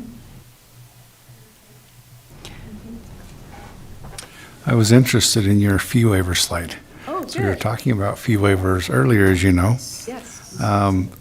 Specifically, the difference between your school year 18 and your school year 2020. There's a remarkable difference. You put a number in on school year 18, 17,920 deficiency. You did not put a number in for 2022, and I was just curious if you had like an estimate of, how, what kind of fee waiver funding hit Whitehorse High School in school year 22. So I love that we can address this and visit with the full board about this. I was teaching music for 14 years at Whitehorse High School. No fee waiver or spend plan existed during that time. So I still had a whole bunch of scholars who should have been fee waived during that time. We didn't collect program sustainability funds. We didn't have any reimbursements for food on the road, motels. We weren't even thinking about spirit packs, right? And it was the burden of me as the music teacher and my scholars and their parents to fundraise to do what we wanted to do. And we always fell short. So when we would take a tour, some of you have been around long enough to know that we used to tour. We would go out, and be out for 2 or 3 days, perform 4 or 5, 6 different shows. Scholars were paying for their own meals. I, out of my own pocket, kids out of their own pocket, if they could, would bring granola bars and fruit and water and beef jerky or whatever. And we had a great big Tupperware tub that sat in the bus, so if people didn't have money for food, they could reach in there and still be able to eat. I bought pizza out of my own pocket or whatever, because I wanted my musician, I want kids to eat and be taken care of. And that school year 18, there was money coming from the district, and superintendent, you may have to help me out with this, because it was before Tyrell's time, I believe, to try to offset that shortage. But we still had to report if we had been charging all of those fees, what would we have taken in just on program sustainability, which is that 17,920 shortfall that we never collected or were reimbursed or anything. So all of our programs had that funding deficiency. Whereas in a school where they were able to charge and get the fees, they didn't have a funding shortfall. They collected fees. So in the band director world, one of the program sustainability thing is renting an instrument. So if you have the money to rent an instrument, you have an instrument and it's probably newer or brand new and you're paying it off. My kids in Minnesota were under that circumstance. If you don't have money to rent an instrument, you're using a school instrument. And because we're not gathering fees to replace the instrument, in front of my office door were all the instruments that were broken, needing repair, and it was up to me as the music teacher to fix it. And if I couldn't fix it, there was a small district fund that I could go to try to get my instruments fixed. I came before the board multiple times saying, there's a shortage of funding. We don't have a chimes. We don't have a xylophone. Here's my 5-year plan. How do we get help for this? Over to the chapters, and there was a big push to have equity in what we could offer in our music program. Now we have spend plans and fee waivers, and we're able to offer a music program that is on par with more affluent places. And that's awesome. I'm thrilled. The fee waiver and spend plan is removing the barriers for kids so that there is equity. And I would argue by the visual, beyond equity, empowerment, which is one of the main pushes of San Juan School District. So what your question is asking, over here in school year 22, what funds are being collected or reimbursed on the program sustainability? And I can't answer that because my financial secretary's been in the hospital, and we still have track. But I will get back to you in June. I'll report it out to you. I didn't expect you to have the number off the top of your head. It's an interesting, like, I wanted it there to compare. But I will point out that not only are we addressing program sustainability with spend plans and fee waivers, but we are also addressing meals, motels, and spirit packs, which I believe is what we should be doing for all scholars in all schools. Thank you. Mm-hmm. Appreciate that. On your challenges, one of your major challenges was behavior and incidences. And I've been fortunate enough to attend your parent climate conference, and I can't tell you guys how much that helped me as a parent, especially with my children, as well as the graduation. And to lead into that, is it something you could do at an elementary level? I mean, maybe if you wanted to get together with Montezuma Creek and do something at an elementary level to bring forth something similar with that graduation, promotion, pack. I mean, that would be something to see. And I mean, that, how do I say this nicely? That, for me, it dumbed it down enough for me to to understand it. To say, when you see it on paper, yes. when you have a visual, yes. it makes more sense than if it's just out floating in the air. So that would be something, I mean, that would be a great idea to work with. But I'm pretty familiar with what you have here on your plan. So I like the progress that I see, and I like where it's going. But for as the behavior incidences, I mean, that's something I feel is what we really need to crack down on, because we have a plan for reading, we have a plan for math, all these different programs. But with behavior, that's a little more trickier, because that has to deal with mental health, the well-being in the homes, and so on and so forth. I mean, so my question would be, do you have any ideas, or, I mean, is there something that you and your administration is working on to So find a solution to that? It is in the challenges slide, but if you want to see the actual figures, you have to go to the slide before where all the data Right. is. And San Juan School District has plans Right. for behavior. Safe schools policy, and there's a menu of options, and there's specific things that we need to do. So this data slide in the very bottom with the total referrals, I think is very important for people to look at, because you can see before the pandemic where we were. Of course, the year of distance learning, we didn't have any behavior issues. It's a perfect year. I'd like to laugh about that a little. It was a painful year, but in that Right. respect, it was a good celebration. And then, but coming back last year was tough. And the whole point is, everybody sees schools are back in session. And this is not unique to Whitehorse High School. This is all across San Juan School District, I would venture, across Utah and the United States. Everybody sees schools back in session, and they think, woohoo, life is back, right? And maybe people even think it's like it was before the pandemic. And if that is what people are thinking, they are gravely mistaken, because it is nothing like it used to be. Right. And if we keep marching along thinking that it's just like it used to be, I think we're missing it. So I'm trying to point that out in the referral data and being very transparent with you all about it is not like it used to be. Last year, way more fights, way more drugs. This year, we're seeing lots of physical aggression, and I didn't put the bullying in there. But between January and February, or well, I'll say I've had to have 4 hearings for long-term suspension with superintendent, and in a normal year, I might have 1. Normal, I don't even know if I should say normal. In pre-pandemic times, I might have had 1.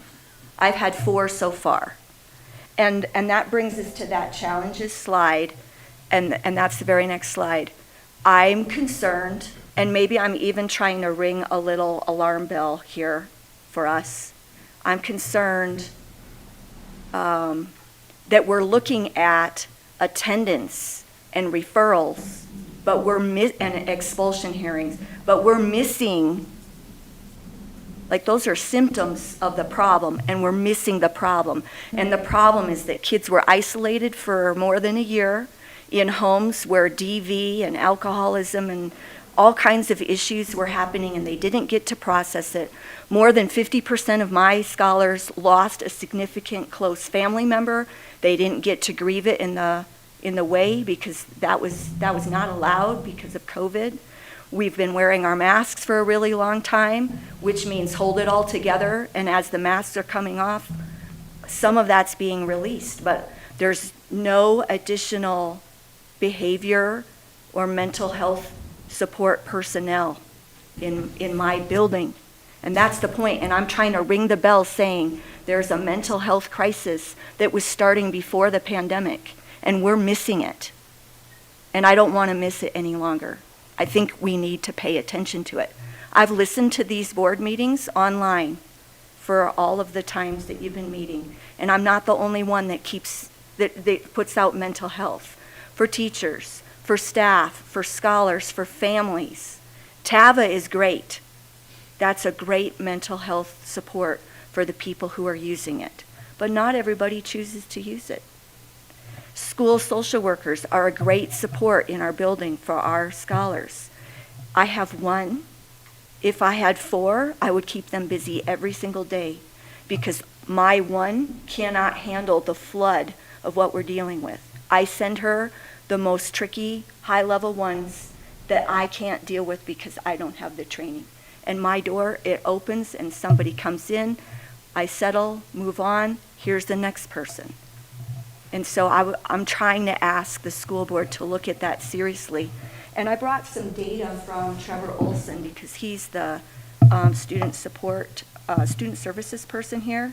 And he wants people to know, and I want you to know too, because he's spoken to this board several times, that there is not a single school counselor in our district fully paid by FTE in our secondary schools, and most elementary schools have no counselor support at all. So he's braiding funds. He's taking the FTE funding for school counseling, which might be 0.9 or 0.8, and he's braiding funds to have a full-time counselor out of TSSA, which is Teacher Scholar Support Act, at-risk funding, and he's also using youth in custody money to pay for it. So one way the school board could start solving this issue is to actually have FTE fully pay for school counselor, because that would free up those other funds to provide for more school social work support. And another solution, this one is coming from me, is that the way we get funding for at-risk in Title I is not based merely on student numbers. There's another funding formula that the federal government requires. So it's not straight across the board. Whitehorse High School has 300, this school has 200, and we're just funding per student. It's not like that for federal programs. There's other things that are happening. So maybe when we start allocating resources like school social workers, we shouldn't just say, there's this, 300 kids in one building gives you one school social worker. Maybe we ought to look at the mental health data, like what I've shared with you. How many expulsions are we having? What's the average number of scholars that our school social worker sees a week? If it's 10 at Whitehorse and 2 at some other school, I would argue that 2 per day at that other school is 10 in a week. They could see all 10 in 1 or 2 days, and then the other days go to the higher need school. And that would be a more equitable allocation of human resources that we are paying for in our district to address the needs that are really there. So food for thought. Maybe those are not solutions. And to follow up with that, do you think that the mental health is attributing to the absentees, the chronic? And the only reason why I ask this is because you get to see a different side, whereas opposed to me, normal mom me, gets to see a different side. Whether it's hearing parent complaint on Facebook or social media, all these different things, or me pumping gas at the store, these are conversations that we have. And so as administrators of these schools, that's one thing that we definitely need to, if we can get the data, if parents and students are willing to say, hey, I'm having this mental health issue, and they're willing to share it with you. If we could get to data to get to that and build it, we might not have so many chronic absentees. And I can say that because in my own house, that's something that we do deal with. And so whether it's mental health or chronic absentees, but no one has ever asked me, the parent, what's going on? Is there something in mental health going on with your child or going on with the student, or something like that? So I have to ask, as a parent and as the board member, is that something you, the administrator at the elementary, because I know there's issues at the elementary, which leads into the junior high, which leads into the high school. And if there's no solution from the bottom to the top, how are we trying to fix it? So I guarantee you there's kids staying home because they don't feel like going to school because of mental health issues, depression, anger, bullying, go down the line, grieving. Yes, thank you. Our Check and Connect kids, who are the chronic absentee people, that information often comes out, because the whole point of Check and Connect isn't to fix the attendance problem. It is to figure out what is the barrier that's not allowing you to come to school on a regular basis. Right. And Nicole, could you just say something here? And my apologies for putting you on the spot. If you have the time, I don't know. Erin, did you have something you were trying to? But there was a survey. Oh, okay. There was a screening mechanism at the start of school. Yeah. That's why I don't have those exact information. So we attempted to do a screening, a school-wide screening, at the beginning of the school. And we were able to. Sorry. Okay.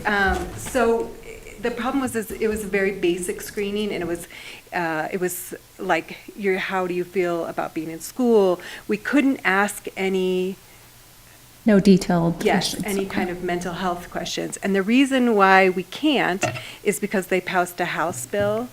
And so now we can't even do what we did last year now because they've changed it. Right. And now, the way we were able to we got a ton of data. We were able to get that data from nearly every student. I had a bunch of other social workers come down and we broke up and we got a lot of really good data.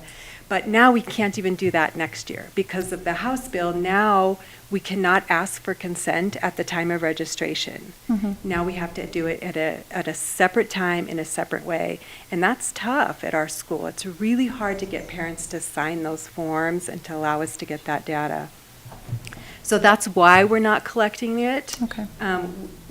We would love to. Like, we have talked about it so many times. Okay, how could we do this? How could we do that? And we'd come up with a solution. They'd pass a House bill, and then, we'd have to kind of start over. And It'd be great to do a mental health screening just like we do a reading screening. Yes. So at the beginning of the year, every scholar in our school takes a reading inventory test, and we figure out the Lexile level, and we start making plans for how do we take you from this level to the next level. Right.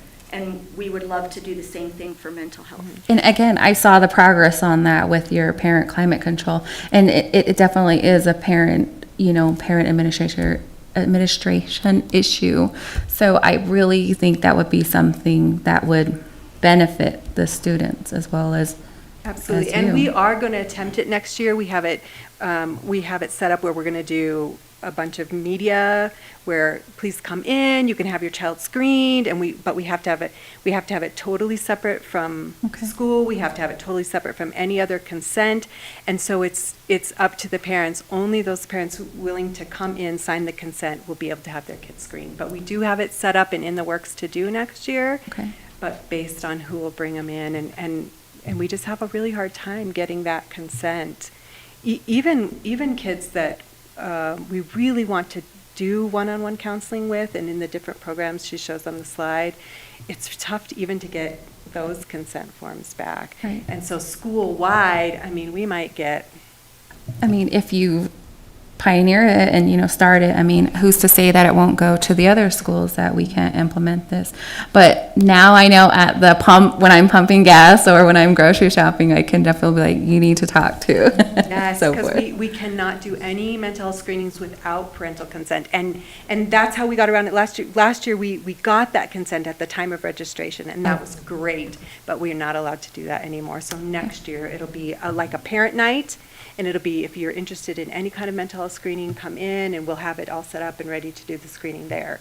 So that's in the works and ready, we're planning on doing that Just a couple next year. things if I can add onto this board so you're aware. I wholeheartedly believe we have a mental health crisis coming to our public education. I completely agree with that.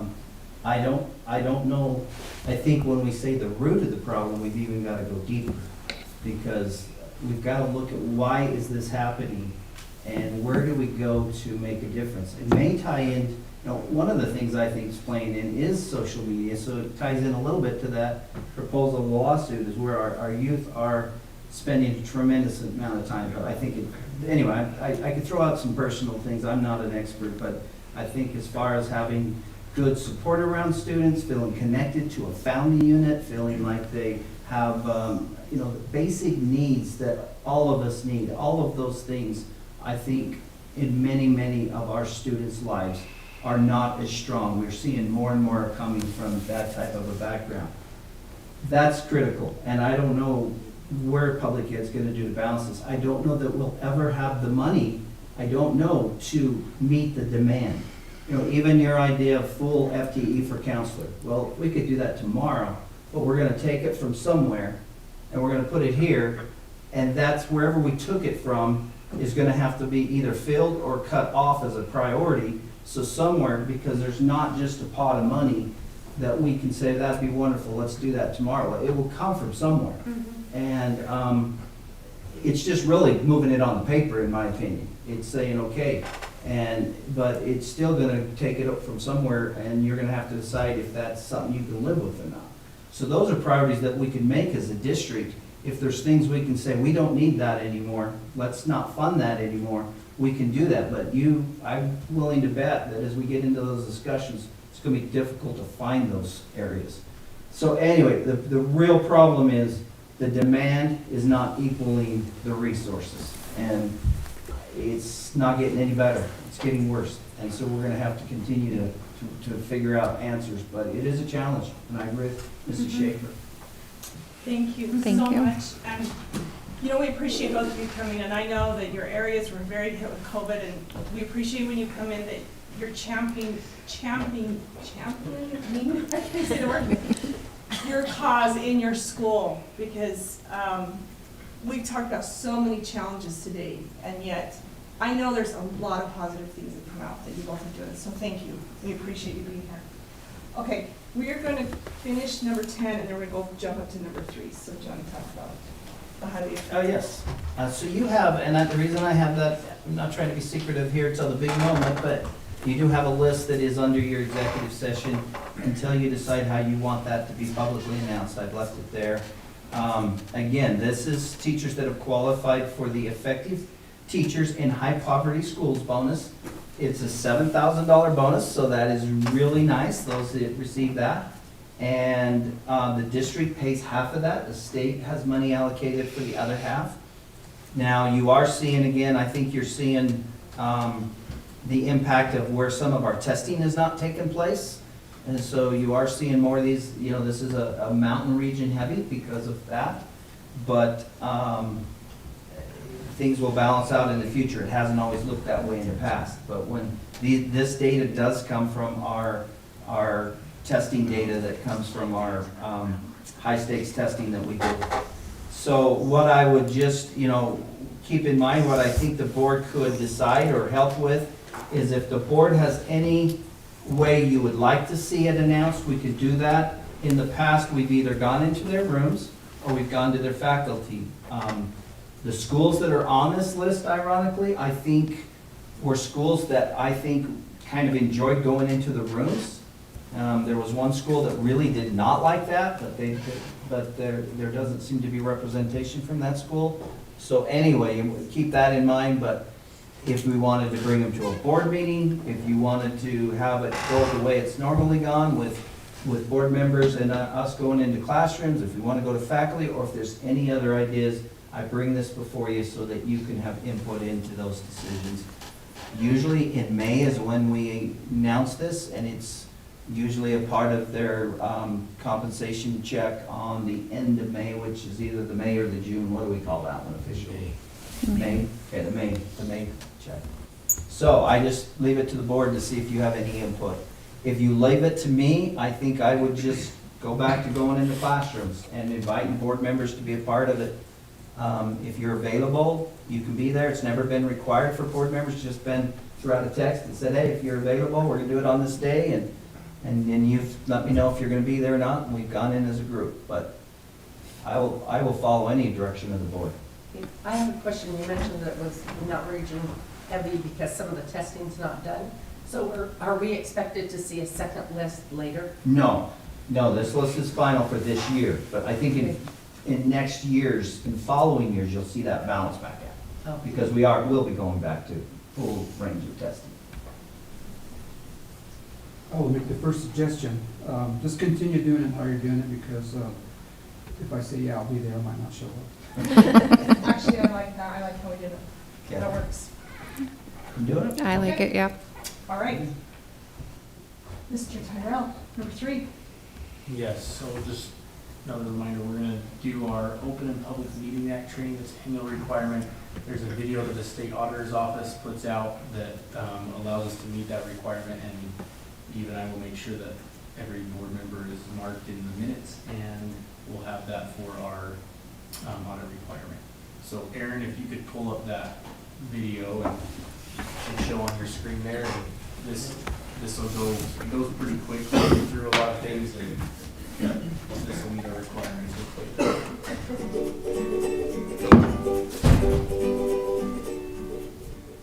So what is the Open and Public Meetings Act? It's the state law that ensures government actions and deliberations are openly conducted. Before we continue, keep in mind that this video is an overview, and exceptions may exist based on your entity type. We focus on local government, not state requirements. When in doubt, read the law and and consult with your legal counsel. So what's considered an open and public meeting? It's when a public body quorum, also known as a simple majority, meets to discuss or act upon government business. It includes the meetings sometimes referred to as workshops or executive sessions. Regular meetings, public hearings, electronic meetings, and emergency meetings are all open and public meetings. Open and public meetings don't include chance or social meetings. A public hearing is a type of open and public meeting where citizens have a reasonable opportunity to speak. Public hearings happen when a government adopts a budget, imposes or increases taxes or fees, or transfers money from an enterprise fund. These meetings have extra notice and posting requirements and won't be addressed in this video. An electronic meeting is a type of open and public meeting that's convened electronically, such as via phone or the internet. Remember, the governing body must adopt a resolution, rule, or ordinance allowing and governing electronic meetings. OPMA adds additional requirements too. An emergency meeting may be held to discuss an urgent matter due to unforeseen circumstances. In order to hold a meeting, the best notice that's feasible is provided of the time, location, and topics to be considered. An attempt is made to contact all governing body members, and the governing body majority approves the meeting. An open and public meeting may be closed to discuss any of the following: a person's character, competence, or health, collective bargaining, litigation, certain real property transactions, including any form of a water right or water shares, with specific restrictions, security personnel, devices, or systems deployment, investigations of criminal misconduct, and private or protected information for the Utah Procurement Code, including trade secrets. A closed meeting may be held only if a quorum is present and the meeting was properly noticed. 2/3 of the governing body present at the meeting need to vote yes to close a meeting. Quick math lesson. 2 divided by 3 equals 66.7%. Let's say your governing body has 5 members present at the meeting. If 3 out of 5 members vote yes, that equals 60%, which is not equal or greater than 66.7%, which means you're 1 member short and would need 4 out of 5 members to vote yes. During a closed meeting, a governing body can't interview someone applying to fill an elected position, discuss filling a midterm vacancy or temporary absence, discuss the character, competence, or health of a person whose name was submitted for consideration to fill a midterm vacancy or temporary absence, approve any ordinance, resolution, rule, regulation, contract, or appointment, or take a vote, unless it's a vote on a motion to end the closed portion of the meeting and return to an open meeting. When a governing body closes a meeting, the following must be publicly announced and entered into the minutes of the open meeting at which the closed meeting was approved. The reason or reasons for holding the closed meeting, the location where the closed meeting will be held, and the vote of each member of the governing body either for or against the motion to close the meeting. If a closed meeting is discussing a person's character, competence, or health, or security personnel, devices, or systems deployment, or several other exceptions, mostly related to state bodies or project entities, no recording or minutes are required. However, the presiding member needs to sign a sworn written statement stating such. If the closed meeting is held for any other reason, a recording must be made, which includes date, time, and place of the meeting, names of members present and absent, and names of all others, except where disclosure would infringe on the confidentiality necessary to fulfill the original purpose of closing the meeting. Regular open and public meetings require 24 hours notice. The public notice includes the meeting, agenda, date, time, and place.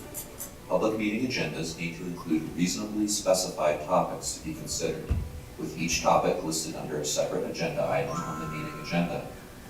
The governing body may not consider a topic in an open meeting that wasn't on the agenda.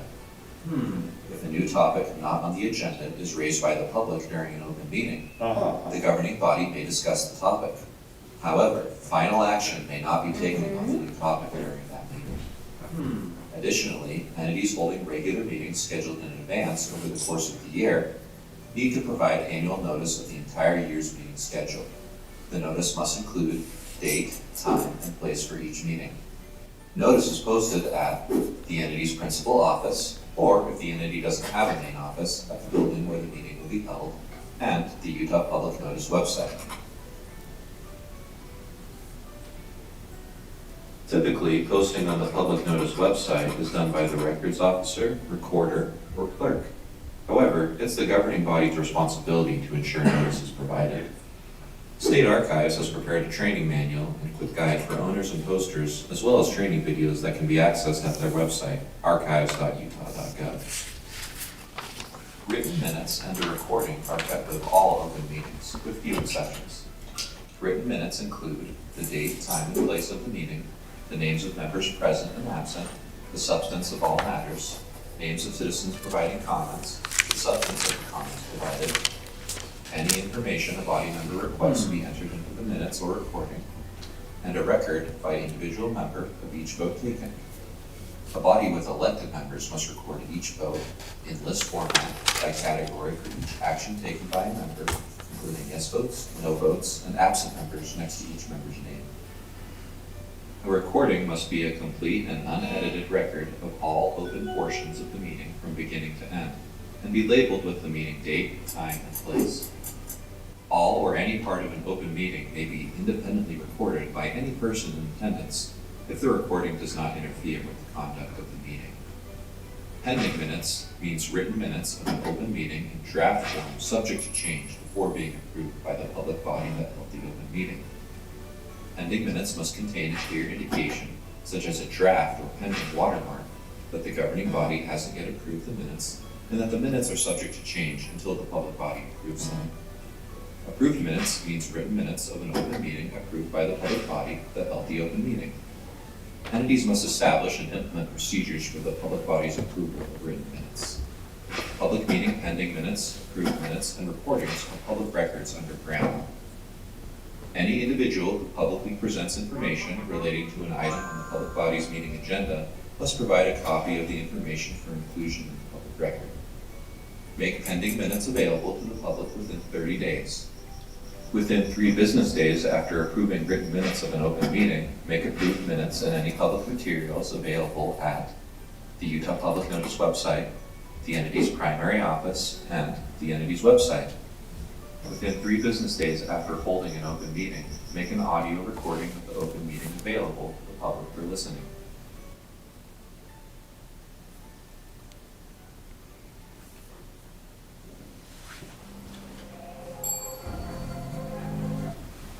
All right, that's your open public meetings act training. That's a lot of pictures really fast. You gotta be back and rewatch it. Okay, okay, we're good. All right, we will go to number 7.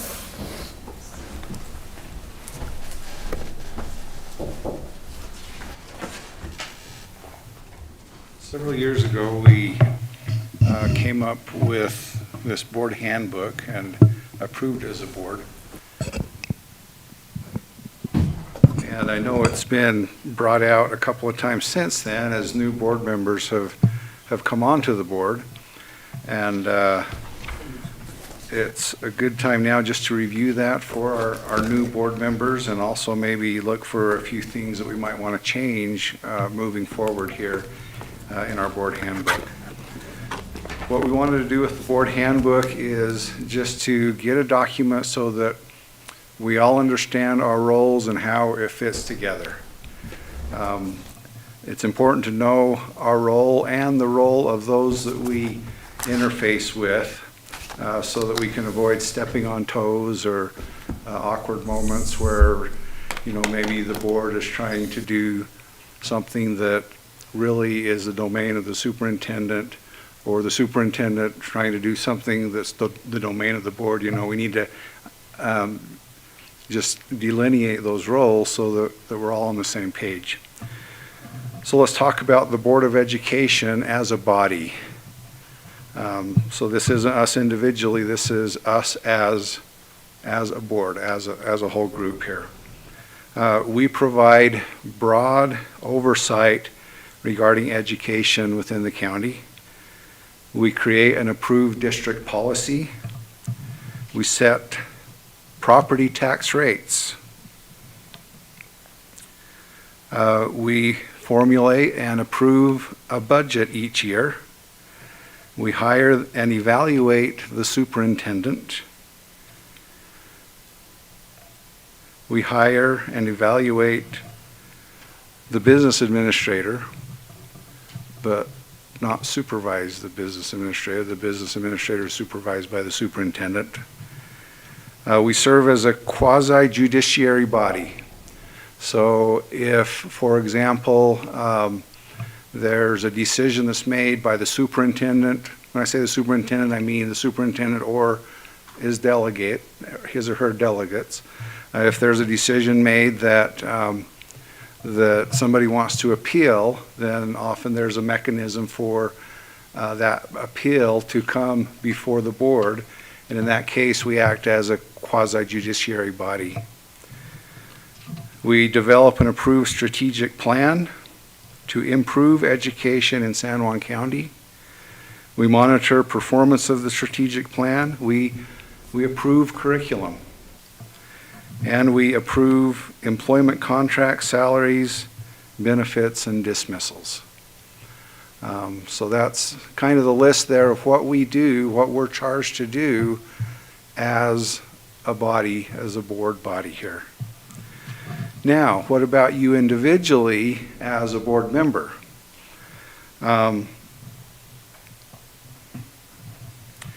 You're voted in by a voting district, District 3, District 2, District 4, you know. But as soon as you're voted in, then you are really a champion for education and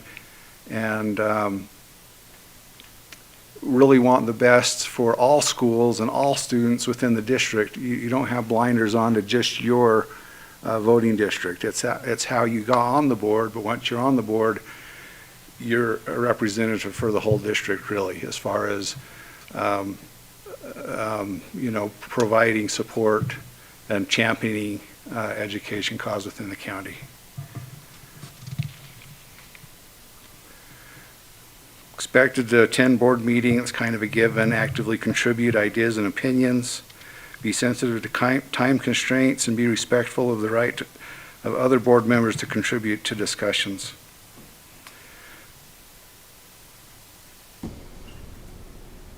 As far as what individually outside a board meeting, you know, we oftentimes will go to district staff to obtain information, and we kind of need to be a little bit careful about which individuals we as board members go to obtain that information. As board members, we work primarily with the superintendent, the business administrator, and perhaps the district, top-level district administrators. It's kind of, it's not good to go to, you know, just anybody in the district and start prying information from like your teacher, you know, a random teacher in the elementary school or something like that. These at the top level, the superintendent, so forth, they know how to work with the board member. They understand the roles and how it all fits together, whereas not everybody in the district understands those roles. If that makes sense. Maybe uncomfortable for a teacher, you know, to all of a sudden get a board member in their classroom and start asking questions about that, you know, to that teacher. That, you know, it'd be very uncomfortable for them. We need to, most of the time, stick with top-level administration on who we get our information from. Now, the very bottom of the page there, I think that's one of our revisions for the next one, is we don't have page numbers on here, so. This is important. We, as a board member, we have no authority other than the authority to cast a vote. So we have no authority to individually direct anybody, any administration, and we need to really be kind of careful about that. You know, as we're talking with district personnel, we need to be very careful not to imply that we individually are giving any kind of a directive because we don't have that authority.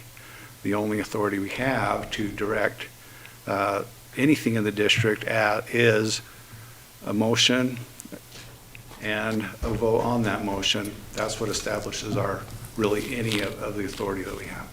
Okay. Second page is Code of Conduct. You can read over that yourself. It's just kind of good ideas for how to act, what you should or should not be doing. So let's go down to Board President just briefly. The Board President, I will teach Lori how to do her job here. All right. No, but the Board President's only for 2 years, so, you know, everybody needs to be aware of the role of the Board President.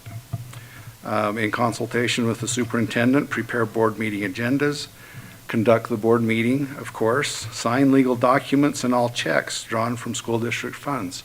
If you ever get a check reimbursing travel or something like that, Lori's signature is on that check. Consult with an attorney on matters involving the board, mediate between district staff and other board members in case of disagreements, and act as a spokesman for matters relating to the board.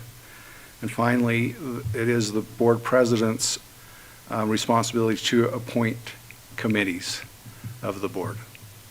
I think I'm only aware of one committee that we have right now, the audit committee, and she appointed that. Board vice president, really the board vice president is to step in case the board president cannot function for whatever reason. So can't be to a meeting because of illness or something like that. It falls to the board vice president to conduct the meeting, and that's really the role of the board vice president. Okay, the superintendent. It's important to recognize that the superintendent is the chief executive officer of the school district. Superintendent is charged to direct operations of the school district. Creates and carries out operational procedures consistent with board policy. So we develop the policy, we hand it off to the superintendent to develop the procedures to make sure the policies are followed. The superintendent or delegates hires all necessary personnel with the exception of the business administrator, and then the superintendent or delegates supervise all personnel within the district. Okay, our superintendent is our principal advisor regarding educational issues. Let's face it, we're as board members, we're citizens that have been elected to sit on this board representing citizens. I know I don't have any particular great knowledge about education, but we rely on those that we hire to have that knowledge regarding education issues, and we rely on those to give us recommendations regarding education issues. So our superintendent is the primary advisor regarding education issues.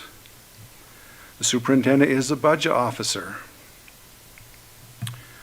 The superintendent or delegate acts as a district spokesman for operational, procedural, and personnel matters. So this isn't a full list of responsibilities of the superintendent, but it is meant just to define how we interface with the role of superintendent as board members. Business administrator, hired by the board, serves under the direction of the superintendent, and of course we rely heavily on the business administrator to recommend things regarding financial matters, regarding buildings, buses, you know, all those things that fall under the domain of the business administrator. That's the roles in a nutshell. Questions, discussion on that before we move on? I have a question. As a board member, I'm also a parent to students within the district. I know I still have to tread lightly when questioning a teacher or principal or whatnot like that? I mean, how do we handle that? I mean, that's something I've come across, and I don't want the implication that I'm a board member, I want this done, you know, or I need this question answered. How do we handle that? That's a good question. When I was first elected to the board, my wife and I decided that she would attend conferences with teachers. Okay. If that's not an option, you just have to be very careful, you know, make it obvious that you're there as a parent. Okay. So. When I was first on the board, I had children in all of the schools. And throughout my service on the board, I have had to tell all employees that don't already know it, I am not your boss. I cannot tell you what to do. I have, my authority is, I'm one of 5, now 6 board members. But often people would say, oh, and I served as president for quite a while, and they'd say, oh, the board president's in the school. And I'd say, well, I'm here as a mother. I don't think for a minute that any of us should stay away from the schools. Now, we're elected by the people in San Juan County. So to say that we shouldn't talk to teachers, and I think that's what I heard you say, but let's clarify, because of course we should. We don't represent the district office, so to say, or district administration. We represent all of San Juan County. They vote for us. Parents, teachers, everybody, it votes for us, and it is a fine line, and we do help to, so I would say we can talk to anybody we want. The public votes for us. However, and I think you mentioned that, we should only talk to those who understand our role. We need to be very responsible in our role and help everybody we talk to understand our role. But to say we shouldn't talk to. Let me clarify. We need to represent them Okay. too. As far as voted to do getting that. official information that we need to know for as school board members, primarily we're talking to the superintendent, business administrator, and top level staff to get that information. Okay. I'm not saying we can't talk to anybody. Let me clarify though, when Okay. we were, or give an example, when we were approving next year's schedule, the school schedule, and correct me if I'm wrong, Lori mentioned that she had maybe talked to teachers or whatever, and maybe we should bring back another option because teachers would like to have not all of their teacher days prior to the start of school. I mean, I didn't know this, but Lori did, that teachers would prefer maybe to have teacher days right before some of the semesters. So that is that's the calendar we ended up adopting. And I think it's valuable that we talk to teachers, and we know some of those things, and talk to parents. And so the idea that we should only get our information from, I just think we would be, we wouldn't be as prepared to represent San Juan School District, the education of San Juan School District, if we really think we can only get. Well, so just maybe to hit on that point, if a teacher had come to me and spoke to me, I would say, obviously that's a school board issue. I would be happy to take that to administration. And that's kind of really all I say. I don't give my opinion, like that's exactly what we're gonna do. I just say, thank you for the information, XYZ, I will give it to the superintendent and administration. And we will discuss that in board meeting. Now, if someone comes to me with a personal matter, I'll say, are you coming to me as a friend, or are you coming to me as a board member? So I kind of sometimes do clarify that role, and then if it is board member, I do not take that information and run with it to solve it. It then refers back. And so that's how I define that role. And And you're right, I think teachers and people should feel like can come to us and speak to us, and that is why we are in our communities. And once we do that, just make sure that role is defined. Is that what I'm saying? Which brings up another, like you mentioned, you don't say, okay, well, we'll make sure and solve that problem, one of the things that I say to people all the time is, for instance, I can't remember, somebody called me and said, what would the board think about, and went on to give me a scenario, and I said, I can't speak for the board. And they said, yeah, so the board wouldn't be approved, something like this when they had it. And I said, I can't speak for the board. If you ask me my opinion on the matter, I can give you my opinion. I'm one board member. But if anybody ever wants to know what the board thinks, unless we voted on it, that we can't answer that. We have to tell, if you want to know my opinion, I can tell you my opinion, but I can't tell you about anything about another board member or speak for the board unless we voted on it. So that's something important to remember. Okay, I sense that there's still misunderstanding about what I said before about talking with top-level administration. What you're talking about is, asking opinions of people. What do you think about this? So forth.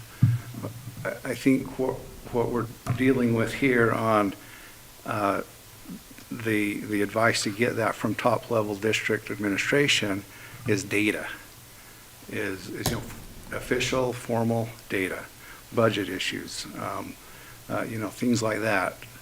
We're not talking about just opinions here. Does that make sense? Does that help? Okay, yeah, it probably does. And in fact, I had a principal recently ask me about, hey, somebody in the community asked if we can do this at my school. So I'm glad I saw you. Can we do this? And I said, refer to policy and talk to your supervisor. Not, I'm not the one to answer that. So, and that does include policy and data. So Okay. that makes sense. I agree with that. So sorry that wasn't clear. Meetings, over the next page, agenda. Yeah. Just one other thing real quick, I guess. All the years I've been on the board, and even from day one, or even before I got on the board, I guess, the famous saying, my hands are tied, meaning, like Mary says, I can speak for the board. I'm not the board. And it's here in the guidebook, in the book here. The board consists of X number of individuals. So you have to understand that. And a lot of times I've been beaten up. Oh, you're always using the laws, the statutes. Well, I'm sorry. I took an oath. I never thought I could get on the board and change things, because I can't. There's limitations, there's laws, and we have to follow those. But again and again, they'll pressure you, pressure you. And when I go to another open public meeting, first thing they want to do is talk about personnel. And I just have to tell them the same thing. I'm not here to talk about personnel, I can't. And I have to remind them. And you just have to tell them, you just have to educate them. It might look easy from over there to being a board member, but it's tough. And to expound on that, Steve, that's why my question was what it was, is because what do you do? I mean, some people just want to vent, and then you're kind of like, well, you're right, my hands are tied. So that's why I had to ask what I asked to make sure I'm not stepping on anyone's toes. Good, thanks. Agenda development. So about the Thursday before board meeting, superintendent's, I think, is kind of generating that agenda throughout the month as different things come up. He'll put it on there. A board president and superintendent will meet about the Thursday before board meeting and review that. if you have something you want to get on the agenda, our president is the board president. It'd be appropriate to visit with the board president about that. You mentioned it says the board president or the superintendent. It gets there both ways, but I guess I think of our president as board members as the board president, and so, but either way, it's going to get to the same meeting and the same discussion, so. Procedures and protocols, that'll be a quick one. I think initially we were thinking about putting like basic Robert's rules things here, but I think we may just need to take that heading out. Confidentiality, anything you learn in a closed session doesn't leave the closed session really, and that obligation extends even to when you're not on the board anymore. Just because you're off the board doesn't open it up so that you can talk about all those closed sessions that you're on when you were on the board. Election of board officers done January of odd number years. Realize that the person who is conducting the meeting cannot make a motion. And so for the board, all of the board members to fully participate in who to elect as the board president, we do have the option to delegate that order of business to the superintendent to conduct. Okay. Travel, you are given two different budgets. A non-discretionary budget, it will show up in the budget papers as pre-approved. And that is to pay for things that you must do really as a board member, that you have a high expectation to do. So for example, to come to board meetings, that's one of the basic responsibilities. Go to high school graduations, go to the USB annual conference, go to the USBA regional meetings. The list is kind of short there. We figured those are the things that you really have to or need to do as a board member, and so there is a special budget that will pay for those. The other budget that you have is a discretionary budget, and that is, it's up to you on how to spend those funds. It just has to be board related. Really, that's the only criteria. You don't have to get approval from anybody on whether to go to a conference or something like that. But the expectation is that if you want to draw on your discretionary budget funds, it needs to be school board related somehow, okay? You may not direct transfers from the non-discretionary to the discretionary, but under the spirit of being a discretionary budget, you may direct transfers from discretionary to the non-discretionary.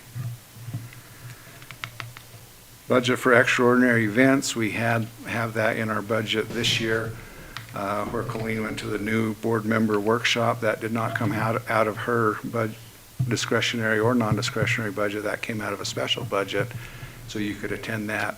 So that event and the board president, vice president workshop are included in that special budget for extraordinary events. Allocation of budget in partial years. If you are up for re-election, or if you're not going to run for re-election, then you're only allocated half of the annual amount on July 1st. If you are newly elected, then you're allocated half of the annual amount on January 1st. Okay.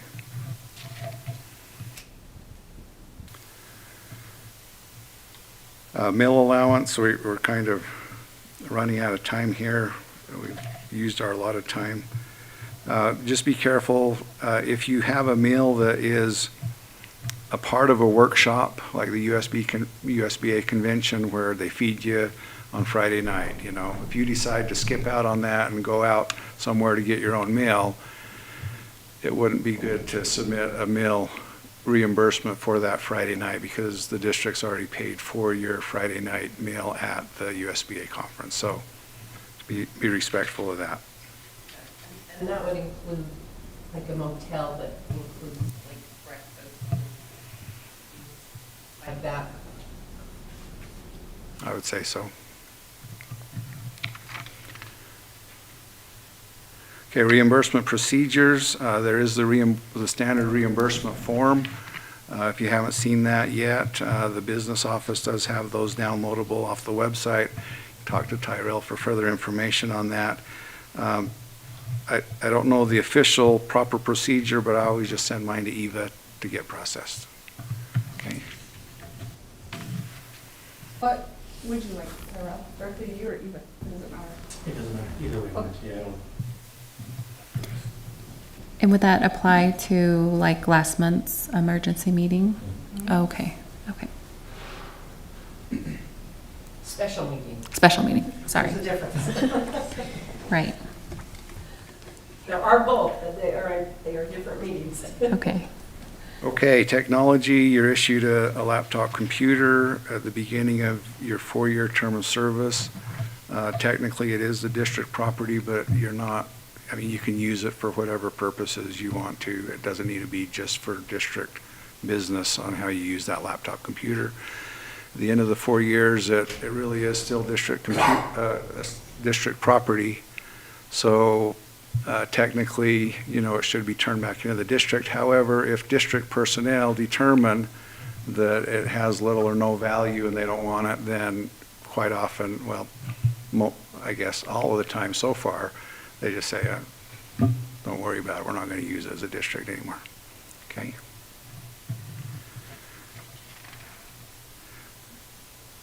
Miscellaneous graduations. At graduation ceremonies, one of the school board members gets up and accepts the graduates. You can say whatever you want to, really. There's no magic wording. This is kind of reflects what the principal says in presenting the graduates to us, and then we kind of reiterate what he says on accepting those. If you want to use that wording, that's kind of what the principal says, and we can respond in a similar manner to accept the graduates there. Then there are retirement events at the end of every year that typically board members will attend to present a gift from the district. That is it. I have a suggestion for a word change on that example of accepting the graduates, because it says on behalf of the Board of Education of San Juan School District. It should say, I accept the San Juan High School graduating class, because we're doing it on behalf, and it's only you saying it, right? Anyway, it's not terribly important, but it's on behalf, I accept instead of we accept. Or, which is right, you're English. Good point. All right, anything else? Anyway, nobody out there probably listens to that anyway, so. I think It is kind of confusing. But On behalf of I accept, it's like when you say a Just say prayer. and you nobody say, really "I hears you. They don't Yeah, care. Yeah. Just to Sarah. They just want the diploma. They just want it to be done, they care less what you say. This is true, yeah, they don't So. listen. Done? All right, we're gonna break till 6 o'clock. Awesome. So do we have to have an action item if you wanted to change some things on the? Oh, did you want to change something? No, I was just it wondering. is an action item, so you could. Okay. It's on the action items. Award tonight. We just had a malfunction, so we'll be back next month. But we're going to move to our citizens' comments. So before I start, I'm just going to read a disclosure for those that will be making any public comment. The purpose of the San Juan School District Board of Education meeting is for the board to conduct its business in public as provided by law. The San Juan School District Board of Education values and welcomes public comment, so time is allotted in our public meeting for such. However, to maximize its benefit, there must be structure and consistency to the practice. With that in mind, please know that public comments are limited to 3 minutes. Speakers may offer objective criticism of school operations and programs, but complaints about school personnel or other persons will not be allowed. Individuals expressing comments should not expect an immediate response from the board. Please understand that the public comment period is not a debate, an interactive question and answer session, or a dispute resolution forum, but is an opportunity for you to express your comments, suggestions, and concerns to the board for our information and consideration. A member of the district staff will respond to patrons who request a follow-up meeting or information. So with that, we will start, and as mentioned, I will give you, the timer will be set for 3 minutes. And so, Mason Lyman, would you like to come up and speak about Blanding Elementary School? Good evening. So I'm a concerned parent and member of the community and here to advocate for the construction of a new elementary school rather than a simple remodel of an existing building that is over 50 years old. As a parent, I want my child to have the best education possible, and that includes having a safe and modern learning environment. The current building's age poses several safety hazards, including outdated electrical, plumbing, and asbestos. These hazards not only affect the students' health, but can put them at risk for injury.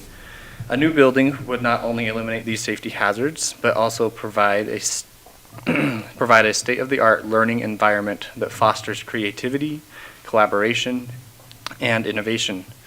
Research shows that the physical environment can have a significant impact on students' academic performance and overall well-being. By investing in a new elementary school, we are investing in the future of our children and our community. Remodeling the current building may provide a temporary solution, but it is not a long-term solution. It would likely require additional maintenance and repairs in the future, which would add up to what I believe a more significant cost in the long run. A new school building would not only save us the money in the long run, but provide a better learning environment for generations to come.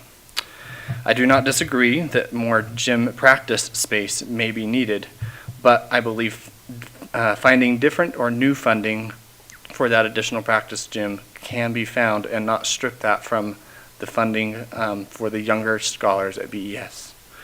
I urge the school board to consider the benefits of a new school and invest in our children's future. Thank you. Thank you. All right, Mr. Harvey, are you ready? Thank you for joining us. Yeah, greetings, school board members. 3 minutes, so you're going to have to keep me on track because sometimes... Oh, you will hear the line, trust me. Hopefully it's not as loud as Monticello's, I think it's a whistle or something. The whole community hears it. Oh, yes. But I just wanted to extend my greetings to the school board. I'm Jamie Harvey, and I'm here basically to support Principal Kim Schaefer's report. First of all, I'd like to begin by expressing in behalf of my community how wonderful Miss Schaefer is.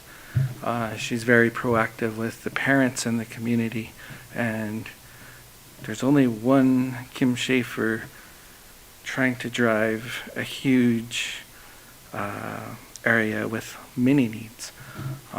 So it's good to hear she's going to have a helper soon, and I'm really looking forward to seeing that support available to our principal.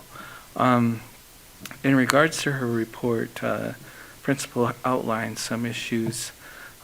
Those issues ring to me. They are a concern. I think absenteeism was an area highlighted, as well as behavioral issues. As an elected official within District 3, those issues are important to me as well.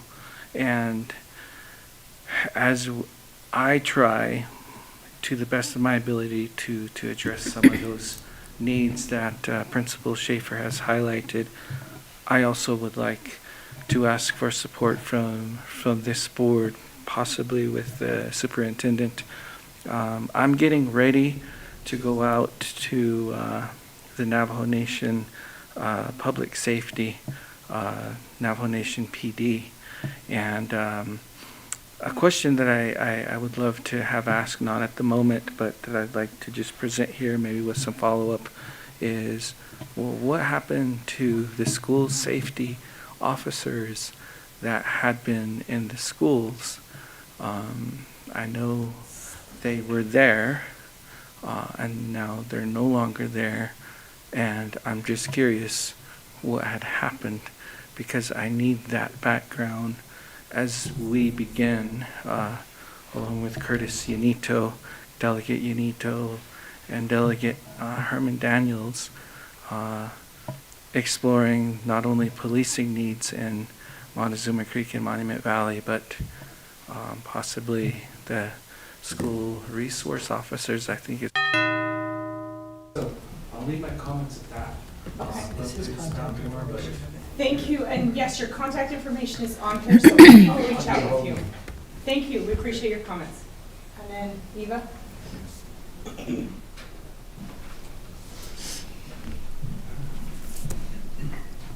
This comment was emailed by Caroline Johnson from the Whitehorse High School community area. It states, "To whom it may concern, this letter is in regards to requesting more funding to be added to the amount of $12 that our scholars of Whitehorse High School are receiving for their meal when they go on educational trips or traveling to different sporting events. My understanding, our scholars are receiving an average of $12. I am proposing and requesting for an additional $13 for the total amount of $25. As you may know, meals are very costly, and taking into consideration tax is not included. Additionally, eating a quick service restaurant or fast food restaurant is not considered the healthiest meal for our scholars. We would like to have our scholars eat at a healthy meal or a meal that they desire. Thank you for taking the time and consideration on reading my letter. Sincerely, Caroline Johnson." Thank you. Anything else? Okay. All right, we'll move on from citizens' comment. Do we have a need to go into closed session? I don't see anything. Okay. No. You mean the consent agenda? You said citizens comment. That's why we're all confused. Oh, I'm sorry, what did you say? Are we? I actually have I have a question that would include closed. So before we go into that, the public is welcome to stay. Should we just wait until later? Or you're Let's do welcome that. to. We're gonna proceed down to through the rest of our agenda. So you're welcome to stay, or you're also welcome to leave. You don't have to sit through the rest of our meeting if you prefer not to, but you are welcome to stay. So, okay, actually, let's do it at the end, and it shouldn't take long. All right, so let's go to the consent agenda. I will motion to go to, or to accept the consent agenda. Motion Okay. to accept consent agenda. Do I have a second? I'll second that. Any discussion? No. All in favor? Aye. Aye. All right. So we will now need to see if anyone would like to go into closed session before we do action items. Unless the closed No, we session can doesn't do that. pertain to the action items. Well, one of them possibly could, so. Let's I go don't through see the anything. action. Let's go through the action items and then All right. I don't see anything to continue with capital project recommendations because you'll bring new ones back next month. All right, Montezuma Creek Elementary School School Land Trust Amendment. I need a motion to approve that. Or School Land Trust Amendment, excuse me. I move to approve Montezuma Creek Elementary School Land Trust Amendment. Motion by Mary, do I have a second? I'll second that. Okay, any discussion? All in favor? Aye. Okay. The France Law Group social media lawsuit and that would be a motion to write an engagement letter to pursue this. A question about that, is there a need that we would need to go into closed session to discuss anything there. That's one of the permitted reasons to go into closed session if we felt like there's a need in that. And I'm not I don't suggesting that, it's see just to go a in for question. that. No, so someone wants to make a motion to take the next step?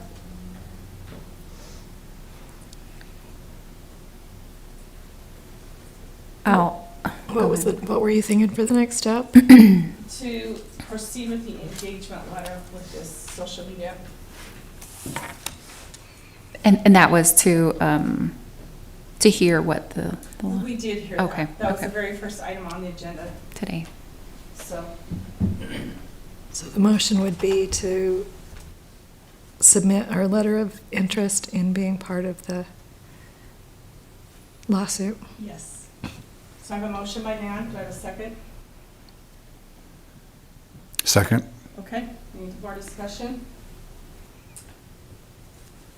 My question is, what kind of resources will it take from our school district if we feel like those are justified? I'm not suggesting that they are or not justified. It's a genuine question. She mentioned that it's not a class action lawsuit, and I don't remember the terminology.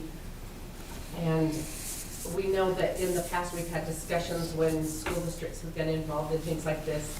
They still end up with little to none. Sometimes it's attorneys wanting to provide themselves with work, and so it pays their salaries to litigate, and this may or may not be that kind of a case. So I guess, Superintendent, do you have an idea of what kind of... I have an idea because I saw the report on the first lawsuit, and they say they're similar. It was projected, and I think it was accurate, that it would take 2 to 4 hours for a district administrator to fill out the requested data. So that's probably what we're, if And is that it's a similar. one-time? Yeah, it was a one-time. That's what we'd be looking at. And in not this case. ongoing?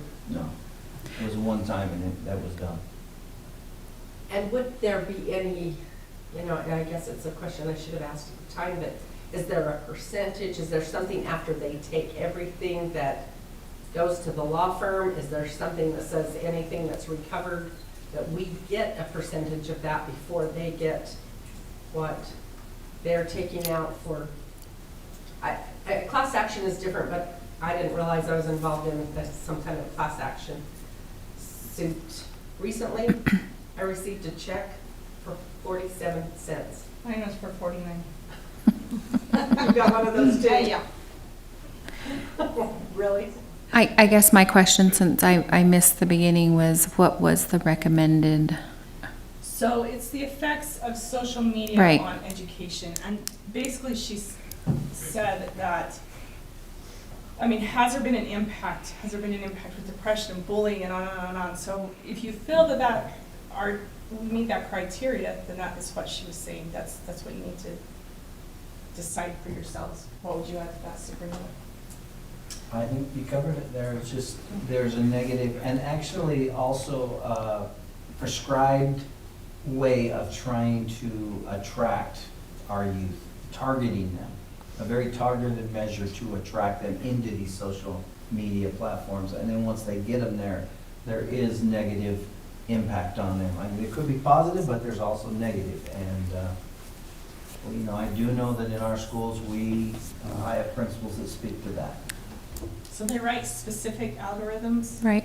that are addictive in nature. So anyhow. And so then would we know if we fill out that form, if we want to continue, if there's a likely chance that we would be compensated in a way that would allow us to hire personnel to deal with effects and impacts of the social media targeting? I think we can determine that at the whether there's a settlement or it goes to trial. I think that we could determine that until then. The agreement has the attorneys earning 20% of the settlement, which is potentially a huge chunk of money. And I see something like this as more, the attorneys getting a good idea for how they're going to generate income, and then they get people on board so they can earn that 20% of a huge settlement.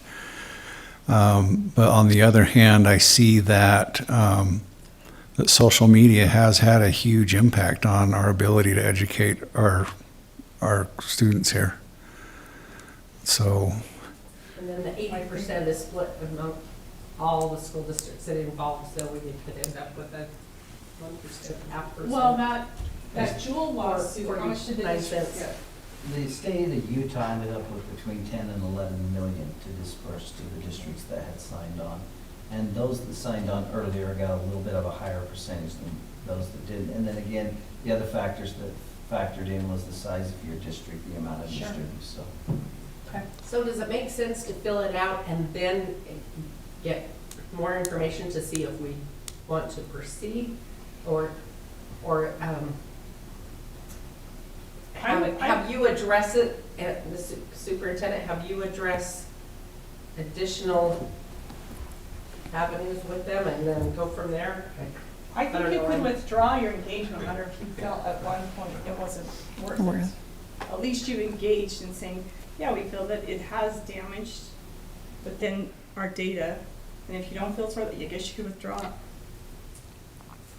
Because it's gonna take quite a while before it goes anywhere. So they would get 20% of the settlement. Is there any guarantee in there if we fill out an engagement letter and there is a settlement that we would get a certain percentage, or no guarantees for What us? the guarantee is that those districts that have signed on will get 80%.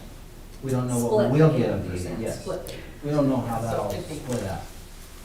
We're not, there's gonna be very large districts join this, just as in the last one.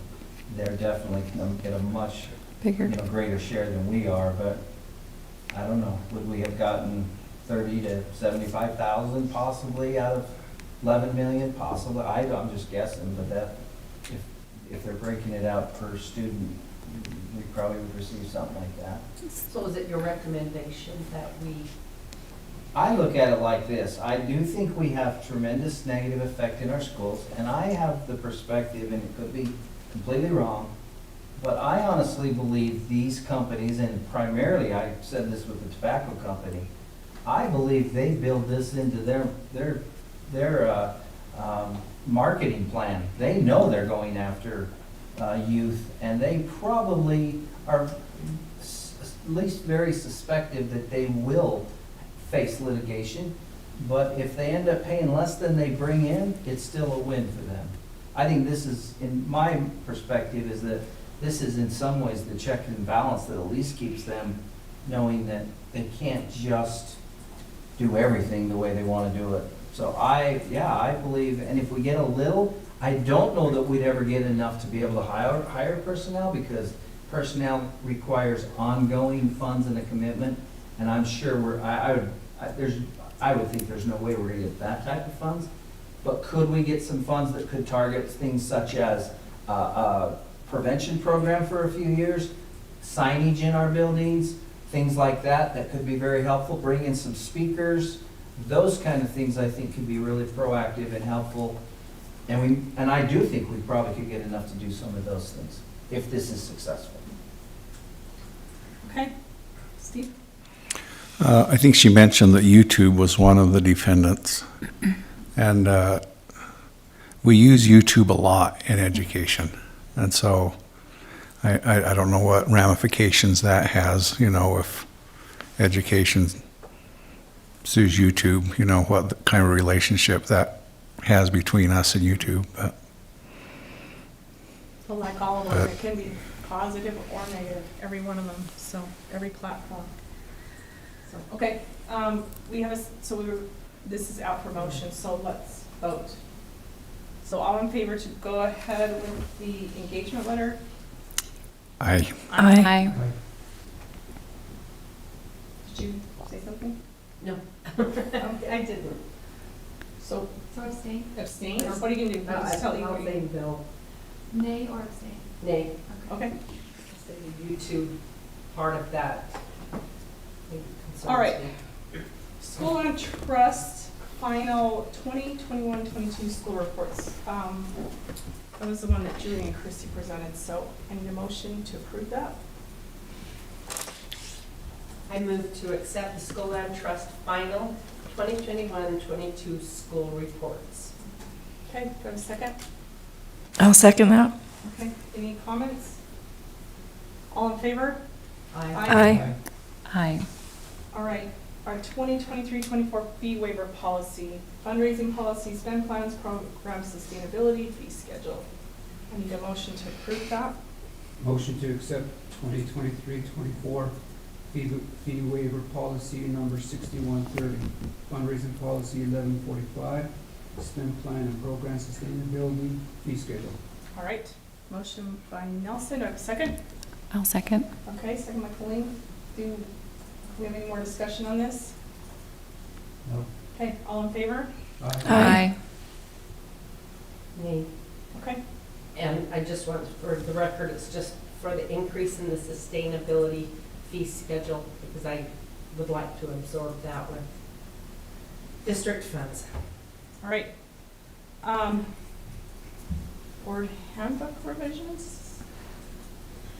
So go ahead. I will make a motion to accept the handbook revision and to update the revision dates with page numbers, and there was something else. Nat, you remember? The word at Yes. the, Changing we to I. The commitments verbiage from principal to I. okay. Motion by Nelson, do I have a second? I'll second that. Okay, any more discussion?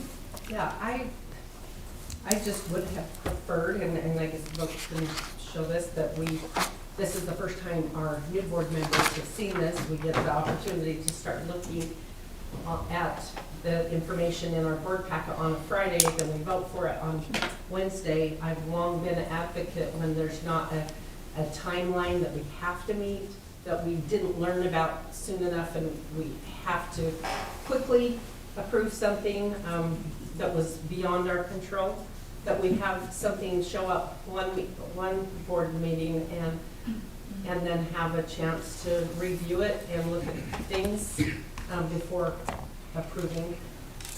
Keeping in mind that this board handbook is just that, it's not binding anything, but that's what I would prefer, is that we have an opportunity to look at everything that comes to us for a month, unless that timeline's out of our control.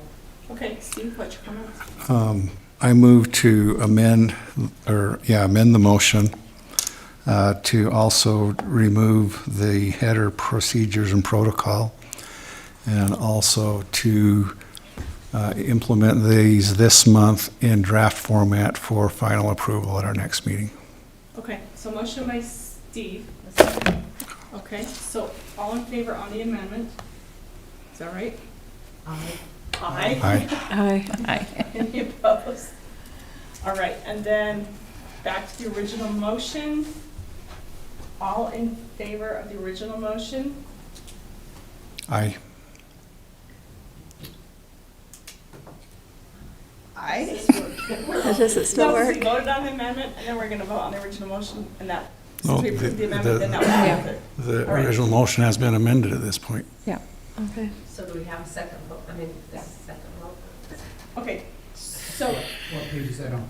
I struggle with this part big time, so all in favor of the original motion As amended. as amended? As Sorry. amended. Aye. Aye. Okay, I'm So we'll sorry. bring that back next month in April. Yes. Those changes. Very The good. changes, okay. Makeup days for Monticello High School, and those dates are, am I thinking what they are? March 31st to April 14th to be full Fridays for Monticello High School and Monticello Elementary School. Okay, so if I can get a motion for that?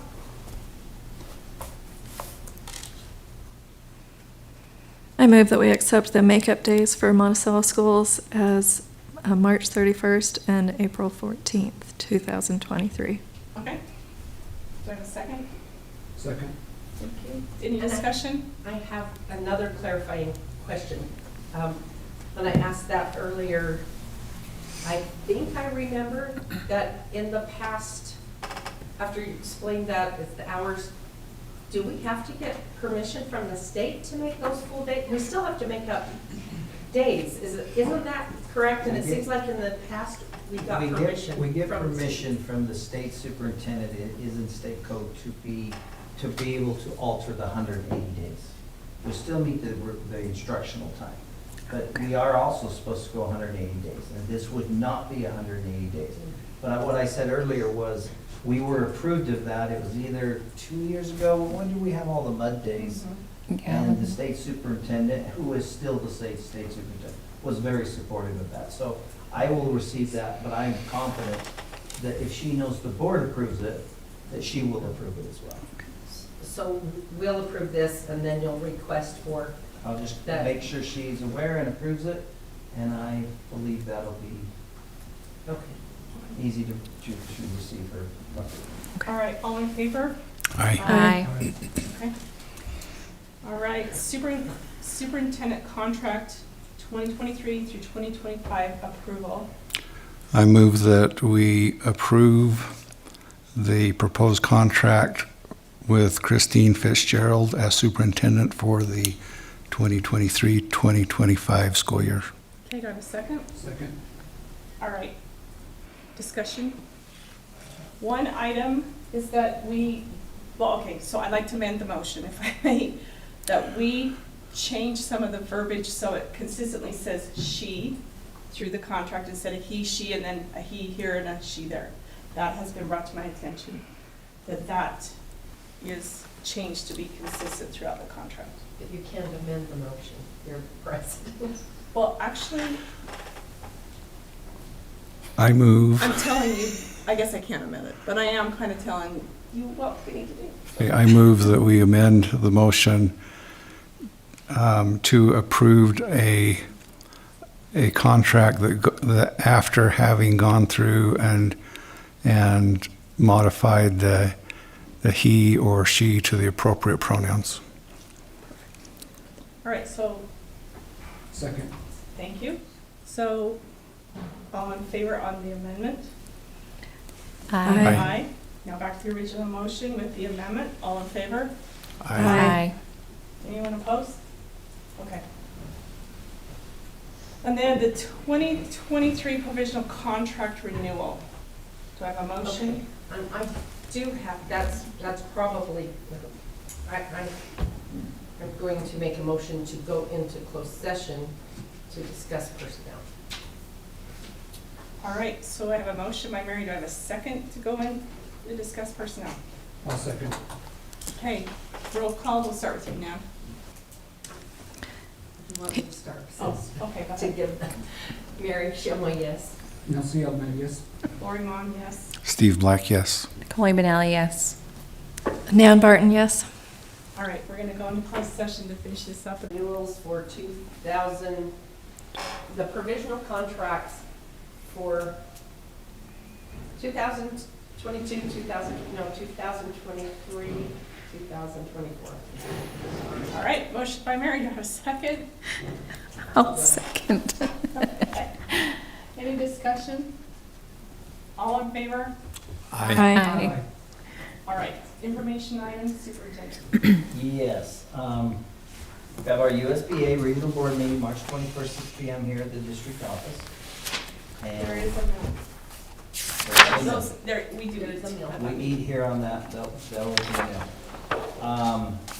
there's no school days on 7th and 10th of April. It's their Good Friday and our Easter break days, so keep that in mind. And our next board meeting is April 5th, which was changed from April 12th to April 5th. So be aware of that. We have updated that on our information on the website and updated it in every place we can find to do that, so. All April right. 5th. Okay. Anything else? Thank you. We are adjourned.